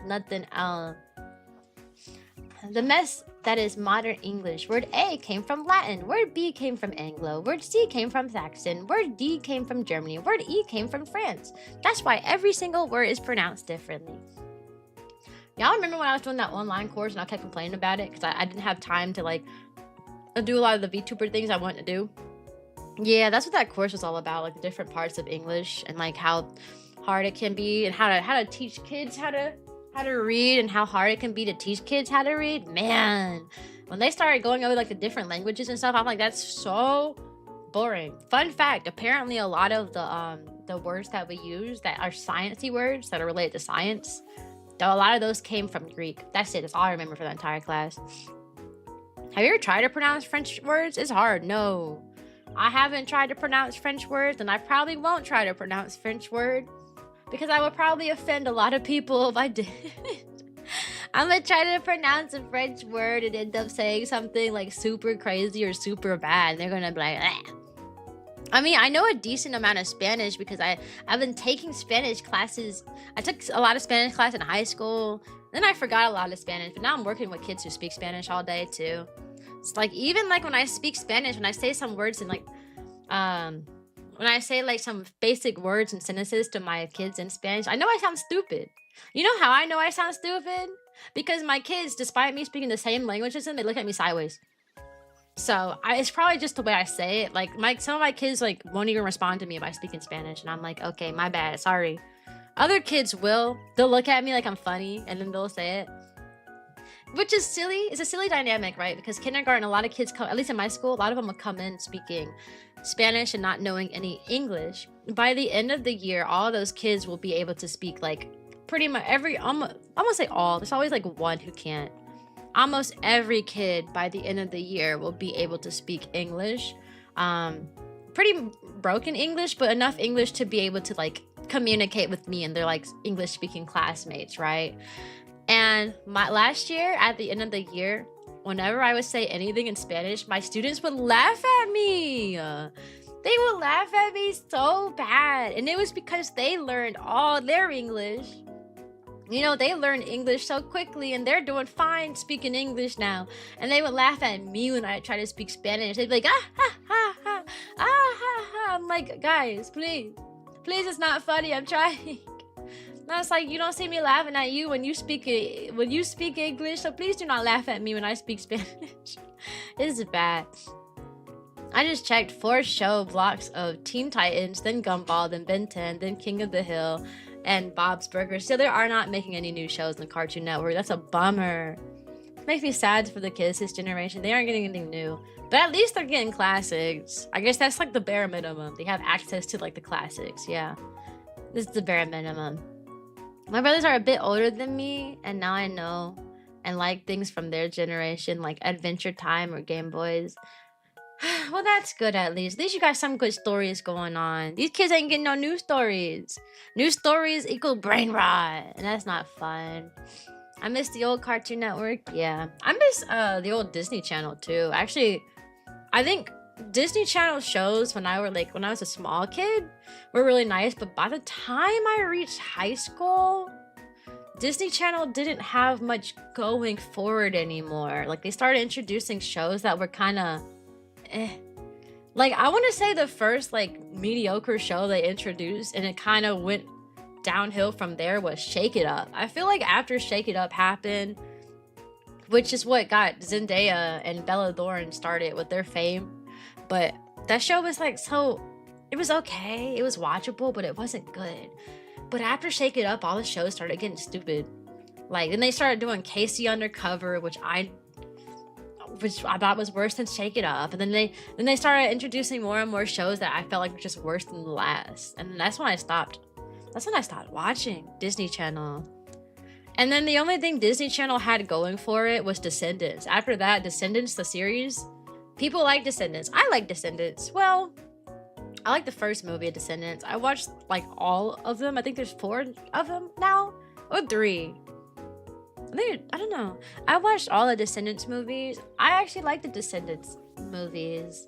But that was it. That was the last fun thing I liked from like Disney Channel era. Any of the shows that were being aired during like the Descendants time, the shows were terrible. I hated the shows. But at least Descendants were good. Although I see people today like clowning Descendants for like their songs and like dances and stuff. But hey, I think it's a Disney Channel classic. I think Descendants did a good job telling their story. Yeah, there's a bunch of plot holes and goofy like outfit choices and some weird dialogue options, but I think it stands tall compared to the Disney Channel classics. I like it. My brother's out in Japan. He's gonna get a Gengar plushie. Aw, cute. Me and Kotaro are actually going to go to Japan. For those of you who don't know, me and Kotaro got engaged back in July. We're starting to talk about we're actually starting to talk about a date now for marriage. Not like necessarily like a date, but at least like a month. We were thinking like January or February now, when we're gonna get married, somewhere in that time frame. And then we're going to go to Japan. We're going to go to Japan in the springtime as our honeymoon. So we are going to go to Japan. I'm really excited about that. I've never been to another country before. I'm really nervous though because I'm afraid of heights. I get really nervous. Anything high up. Like when I went on a Ferris wheel. We went on vacation to a beach this summer. We stayed at the beach for like a week. That was really cool. I liked it. We went on a Ferris wheel during that time and it was so scary. It was so scary. I was like about to cry. And like a Ferris wheel, you're literally just going up in slow motion. Like, and I was about to cry being on a Ferris wheel for like 10 minutes max. Going up in the sky slowly. Like I can't.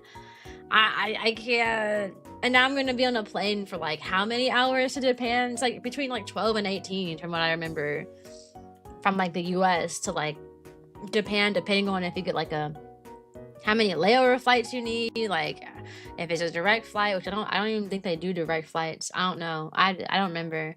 But man, I'm gonna be having like a mental breakdown on that plane for 18 hours straight. I'm not looking forward to the plane ride, but I do really want to go to Japan. So you're gonna find that the food from other countries are way better than here in the US. See, I'm also kind of scared that I'm gonna find the food from other countries to be bland though. Just because of the amount of like sugars and stuff that they like and additives they put in American food. I'm afraid that I'm going to go to another country and eat their food and think it's like really bland or boring. Just because I'm so used to having sugar and additives being put in every single food we have here. I was actually talking to Kotaro about that, like, because they stuff the foods and stuff with sugar here. Like, I'm really afraid I'm gonna go to Japan and like eat their food and be like, wow, this tastes very bland because I'm so used to artificial flavorings and this and that and this and that. The US has some of the best food scientists, in the world. If something tastes bland, try adding salt. That's true, you can always add salt to anything. So we'll see how it goes though. I'm really excited. I'm gonna make sure my wallet is full when I go there so I can come home with all the plushies. I like plushies I take home. Although it has to be able to fit in the plane home. So I guess I can't buy like an oversized plushie because how is it going to go in the plane? Is it a known phenomenon? Salt can open up the taste buds? Really? Thanks for the subscribble, Maka. Appreciate it. Thanks for the subscribble. Thanks. Y'all are spoiling me this month. Did y'all know that? You're spoiling me. You're gonna make me a spoiled streamer. I appreciate you guys so much. Any foods you're interested in trying while you're there? No. Woof. Hey, madam. I'm interested in eating. Any specific foods? No, I don't. I need to do research. I don't know much about the foods there to be able to like. I'm a dessert and a breakfast girl, so I guess I want to try their breakfast foods and like the desserts and stuff. But like real food, nah, I'm okay. I hardly like the real food we got here. I'm more interested in like the really cute like themed cafes. Like I know they have like a Pokemon themed cafe. They got maid cafes. I'm more interested in like the themed places. Just the experience of it. I'm more of there for like the experiences as opposed to like eating new food and I just like visual experiences. I just want to see something cool. So I'll go eat at like a cafe that's like a cool theme, even if I think the food tastes bad, you know. Breakfast and desserts are some of the toughest in Japan, are they? Like not as well known. Most of us know like the Japanese fast food. Oh, if anything, that's because our economy is horrid. If anything, the comparison between the U.S. food and Asian food is like night and day. I'm sure it's gonna be so much different in Japan. I also really want to go to the springtime because I know they have the cherry blossom trees. And I also know that deer are like super common in Japan and they're like super friendly. I want to be able to see all of that. and springtime is the perfect time for that. One thing that I like to mention when I think about like travel is the bugs and like the animals, and that's gonna be completely different.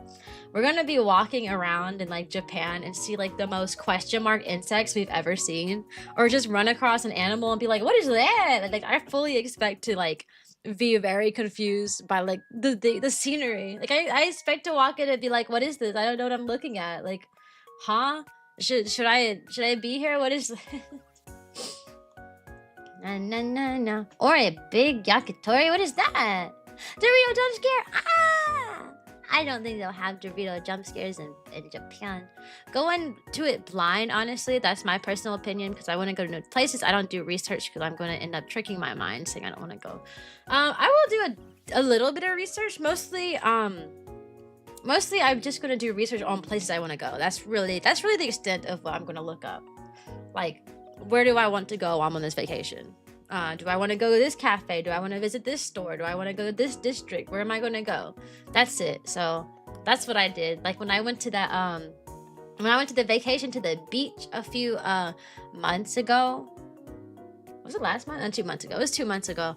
I was the planning, like where to go. Kotaro's a financial person, so he's always like, okay, how much is this going to cost? How much is this going to cost? I gotta keep up with how much that costs. Well, I'm the one who's like, okay, we're gonna go here, and we're gonna go here, and I want us to stay here for a little bit, and then we're gonna go to this place. So I will be the itinerary girl. That's what I'm gonna do. That's what I did when we went to the beach. We did so many activities at the beach because I was constantly looking for everything. Like we went to like this really cool like outdoor like mall, like shopping looking area, and Kotaro got to ride in a boat. That was a fun thing. He got to ride in a boat that was like doing like a ton of spins and stuff. Like a jet ski boat that was doing like a bunch of spins and tricks and stuff. We got to ride in that. We went on a Ferris wheel. We went to like the zoo. We went to all these restaurants. We did a lot while we were at the beach because I made an entire itinerary. I was like, if we're going to experience this place, we are going to experience this place.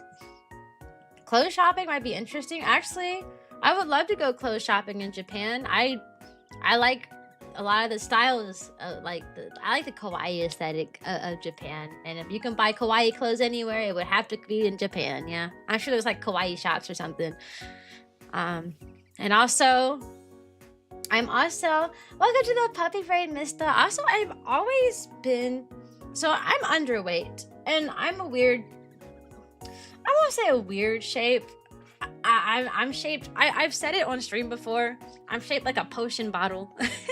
I made a TikTok about it, which means a lot of the clothing like it's like super like loose at the top area and like kind of tight around the waist. I'm shaped like a potion bottle, I guess you could say. But I'm also underweight. Well, I'm not underweight anymore. I'm a healthy weight now, but I'm still smaller. I'm still on the smaller side. And as a result, because I'm like so small, and a lot of people in America are not small, shopping in the women's section is so difficult. Not only is the women's section in most clothing stores like geared towards old women, like with a bunch of like floral and like wild designs. Hey Shadow Army, how are ya? It is also, the sizings is also like insane. Like I could get a small in women's sizing and it would still be way too big for me. I could get an extra small in women's sizing and it's still too big for me. I literally have to shop in the junior section if the store has a junior section. And even then, like some of the stuff is not fitting. So I actually think clothes shopping in Japan would be good for me because I have trouble finding clothes I fit in America because a lot of the clothes here are geared towards larger people because a lot of Americans are larger. So then you have someone who's like a stick. Well, I used to be a stick. I'm genuinely a healthy weight right now. But I'm still small. I'm still on the smaller side. So even though I'm a healthy weight, I'm still smaller. Most Americans are not healthy weights and they're not smaller. So just trying to like go like normal clothes shopping is so difficult here. So I would love to go to Japan and like get their clothing. I already, based on like some of the stuff I purchased online that came from Japan, I'm a size medium and like in like the Asian the size chart, in the Asian size chart, you know, like when you order something on like Amazon, they give you a size chart. If it comes from Japan, they have one that's called, they call it the Asian size chart. That's what some of like the dresses and stuff I've ordered said. And I'm a size medium in Japan, in like the Japan size chart. If I purchased a small one time. Hey Rue, I bought a small one time and I absolutely regret it because it's a dress I could not wear. I bought a small in the Asian size chart. I didn't look at the time. I didn't know what my measurements were. I was just like, oh, I'm usually extra small and small everywhere else. I didn't take into account that I was getting the clothes from Japan, so I bought a small, and that thing, I could not get into that dress. It was bad. So yeah, I'm a medium size in the Asian size chart. So I would love to go to Japan and go clothes shopping because I know I'd probably be able to walk into any store to fit their clothes. I love that. Well, healthy weight matter to be 130. Yeah, I'm about to be 120, which is the most I have ever weighed in my entire life. I'm about 120 now. The most I'd ever weighed before this was a few years ago when I weighed 118. Now I'm at 120 because I tell y'all Kotaro been feeding me. Before Kotaro like moved in with me, I was like 107. I was like 107 at the start of the summer. I like back in like June, I was like 107, and now I'm like 120. Because Kotaro keeps making me these fattening breakfasts and taking me places. So now I'm actually a healthy weight. I was underweight before. I've been underweight my whole life. And now I'm healthy. Now I'm a healthy weight. Yeah, I'm 5'3" too. I'm 5'3" and I'm 100. I'm almost 120. I'm like 119, like real close. Not to mention this generation of kids seem to want to dress like they're in their 30s. Yeah. I have so much trouble finding clothes to my style here. Honestly, I prefer simple styles of clothing because I like wearing skirts. And I'm talking like the shorter skirts that flare out, like the ones you see in like Japan a lot. I like those type of skirts. But they don't really have them much here. They have mini skirt versions of those, which are like really short. Like I wouldn't wear that in public level short. And it's hard to find like a modest length of skirt that looks pretty to me in like America. If you go for the sakura blossom season, do not pick the petals from the trees of the ground. You might get a stern yelling from the locals. I get offended by it. Oh, I wouldn't pick it up anyways, but thank you. I mean, just like here, like in America, if you see a pretty like flower bush, don't pull like the flowers off the bush, you know what I mean? So I get that. I bet they're pretty though. I'm so excited. The most I weighed was like 3 years ago when I was 175 and 5'3". You want sign to eat the cake? No. See, eating the cake is why I'm getting so large. I'm gonna weigh a million zillion pounds at this rate. Bro, I gained like 15 pounds in one summer. In one summer. I'm gonna eat the cake and I'm gonna become huge. Hey, gambler. How are you? I'm super excited. I do want to go clothes shopping in Japan. I'd probably find a lot more clothes I like there than I would here. I like a lot of like the clothing I see. Like the Japanese people wearing, with the tops that they wear, and also like the skirts and stuff. I love that. You don't really find anything similar here. The clothes that I walk in that are like modern, like day, like people my age clothing are terrible. Have y'all seen the selection of ripped jeans you can buy? Absolutely atrocious. Some of them jeans, I'm like, actually, at this point, are you even wearing like clothes? I saw like a pair of jeans that like were just an outline of the jean. Like you only had the seam left. They cut all the actual jean part away and just left the seams of it. And I was like, are you wearing clothes at that point? Are you even wearing pants at that point? The amount, like I hate jean shopping. I really hate looking for pants. Because not only do they fit weird, because like I said, I'm shaped like a potion bottle. I'm a little weirdly shaped. All right, they fit me weird. But also the ones that you find a lot of times, they're covered in like rips and tears and holes that don't look good. Whoever thought that destroying their pairs of pants was a good design choice? I hate jeans in general. I usually like jeans. I usually like jeans, but I haven't been wearing them lately. Because again, I'm having trouble finding ones that fit. But also, I started wearing slacks to work, which are like, I don't know how to describe slacks. They're like not dress pants, but they look like dress pants. They're made to look like dressy clothes, but they're not actually dressy. Hey, dog! Welcome to the puppy parade. I've been wearing those, and those are really comfortable. I might just start wearing those like all the time. I'll be looking professional all day long because those are so comfy. Welcome to the puppy parade, Emily. Welcome. Fake shadow? Okay. Just over the eye. It is because it'd be like that. Yeah, I like the hair being translucent over the eye.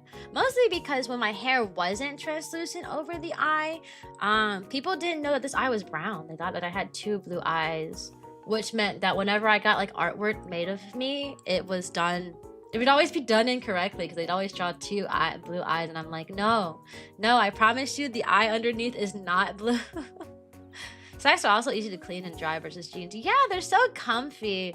I've been wearing this a lot. I'm about to start just wearing them casual. Like, are there like, there's gotta be like slacks made to mimic jeans or something. What's your favorite outfit to wear at the beach? I just like wearing dresses and skirts when I go to the beach. When I went to the beach with Kotaro, I was dressing up. Man, I had planned outfits as we were going. I was like, I'm gonna wear this on Monday. I'm gonna wear this on Tuesday. I got this like pink and black plaid skirt that's it comes to my knee. All the skirts that I wear comes to my knees. Okay, all of my skirts that I wear, if it comes just slightly above the knee. Anything higher than that, I don't wear. I ain't crazy. If it don't pass my uniform when I was in high school, then I ain't wearing it. So if the skirt does not go past my fingertips, I don't wear it in public for the most part. I have like one shorter skirt that I wear every blue moon, but like most of the time I don't, right? Because it's short. I don't ever wear short stuff. I got this like pink and black plaid skirt that I like to wear a lot, and like I always like to wear like a white top. I like to wear like a white shirt and like pink skirt. That's my favorite combo: white shirt, pink skirt. I don't know why though. I'm trying to wear bikini, but I'm a little shy. Oh, I only wear 1-piece bathing suit. I've never worn a 2-piece or like a bikini or anything because I'm also shy. I don't like showing my skin, so I always wear my bathing suits are always 1-piece, which is hard to find actually, because like if you go in the adult section looking for bathing suits, you either find the 2-piece and like bikinis and stuff, or the 1-pieces that you do find are usually really ugly. Like I remember one was like red, white, and blue like America colors. I'm like, why do I want to have a red, white, and blue America bathing suit? Huh? Unless I'm going to the beach on the 4th of July. That's kind of ugly, low-key. Welcome to the puppy parade, Hydra. That's kind of ugly. So I was like, I don't think I want to wear that. So, and my mom bought it for me anyway. She was like, you're going to wear this. I said, I am not. That is so embarrassing. What, Hydra? My day's been good, Hydra. How's yours? Yesterday was your birthday? Happy birthday, Hydra. Happy birthday to you. Happy birthday to you. Happy birthday, dear Hydra. Happy birthday to you. What'd you get, Hydra? What'd you get? You get something fun? The skirts that I wear like mid-thigh up. Mid-thigh up. Nah, I was always taught to wear like the lager ones. Although usually the designs of the... Oh, you got a lot of gifts? What kind? Usually the designs of the shorter dresses are cuter. Oh my gosh.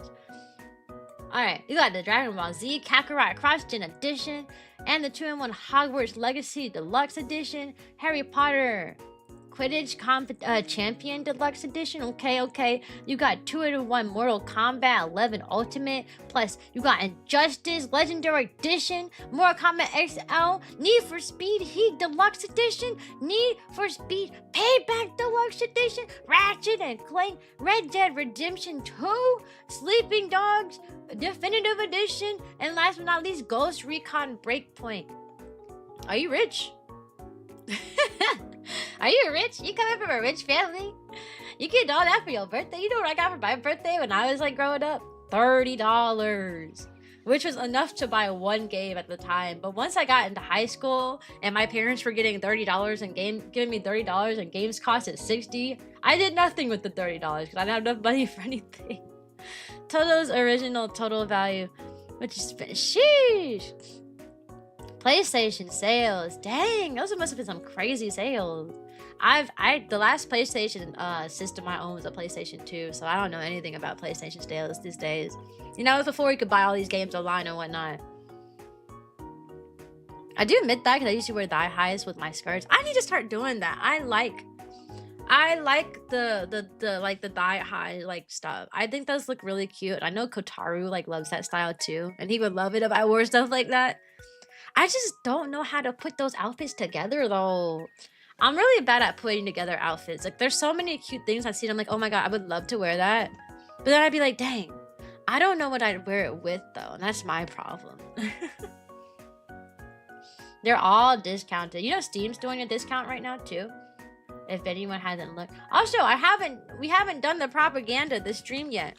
Guys, if you like me and you like talking here and you think my community is chill, you should join the Discord. Okay? It is a good place. A lot of friends here. It's where I let you know what I'm going to be streaming. What we're doing on Fridays, because Fridays is community night, community days and stuff. So I said, you should join the Discord if you're interested. Let me look at the Steam sale right now anyways. Let me see. What we got up here? Is there anything interesting? I like looked at the mobile version of the Steam sales and I didn't see much. Ooh, the new Oblivion's on sale though. I do like Oblivion. I don't know. I don't know. The older I get, the harder it is for me to find a game that I like. I feel like the gaming market is becoming so saturated that like these games are like copied and pasted of each other. A lot of them are. It's hard to find games that I find like truly unique and like fun to play. Especially the cozy game. I like cozy games. Like I like the cozy game genre, but the cozy game genre is starting to become cash grabs and so bad that it's like, ah. I just did this sales purchase and try to get through a playthrough. A nice $3 game. TLDR, you at the final boss of a game against Relentless Heroes. It's quite a short one though, yeah. You want to match your thigh highs with whatever you're wearing on your top. Oh, whatever you're wearing on your top. So like the same color. So like if I was wearing like a pink shirt, should I wear like a pink thigh highs? Is that what you're saying? Or you're just saying like the color should match whatever is wearing on the top. I don't know. Honestly, if I wore thigh highs, they would probably always either be white or black. Like I probably wouldn't. I'd probably keep it simple, like white or black, so that it matches everything for the most part. I like simple. I don't like a lot of colors. I like simple stuff. That's why my main outfit is like. People keep telling me that I've had people say my design is too simple and it doesn't reflect a marching band outfit because it's too simple and it's missing this and that.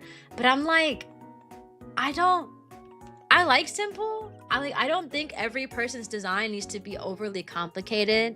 Like, you know, there's all this like talks about, oh, your silhouette as a VTuber needs to be like super intense. You need to be able to like see your silhouette and like be able to identify the character. So I'm like, that's cool and all, but I just like simple. I think sometimes simple is more. You know, like you guys know who I am. You can see me and be like, oh, that's Cyan. Like I think my outfit is strong enough. My design is strong enough for you to like see that and be like, oh, that's Cyan. Because I haven't seen anyone else look anything like me. You know what I mean? Do you guys know a VTuber who looks like me? I know another black VTuber who has blue hair and is a dog. I mean, so they're a wolf. That is the only similarity I've ever seen.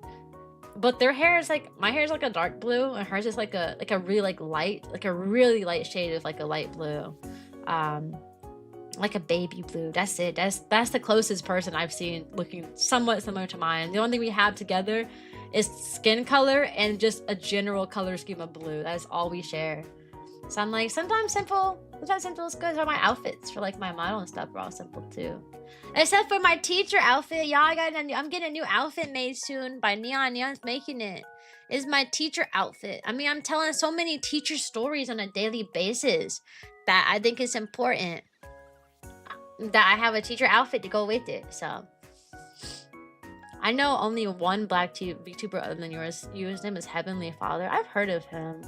I know quite a few black VTubers just because I've been around for a while. You run into them. I mean, Kira, who was in chat earlier. Kira Kunios.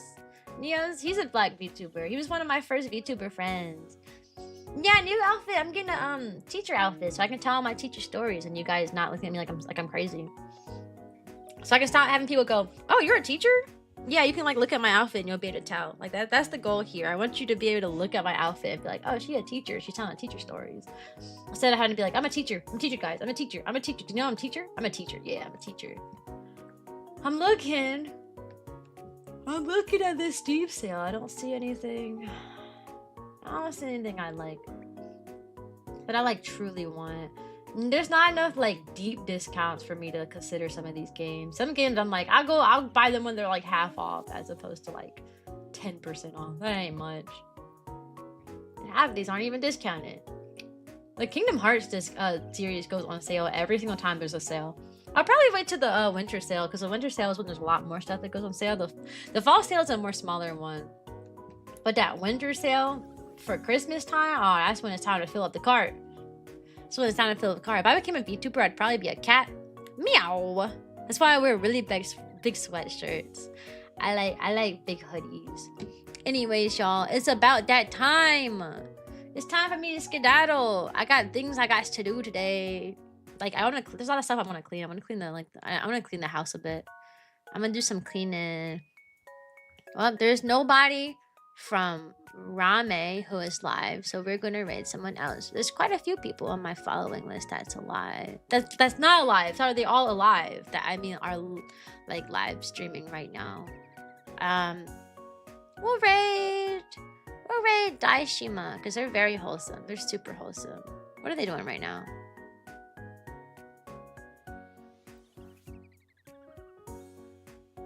He's always making something. I can't tell you guys what this guy is doing. Like I have no idea what this man is doing, but he's doing something, all right. So we're gonna raid Daishima. And like I said at the end of all of my streams, sayonara, and I hope you have a good day. We have one new friend I get to add to this list because they donated 25 today. Yippee! There's one person I get to add to this list. I'm so excited. I love that. We're growing. We're growing.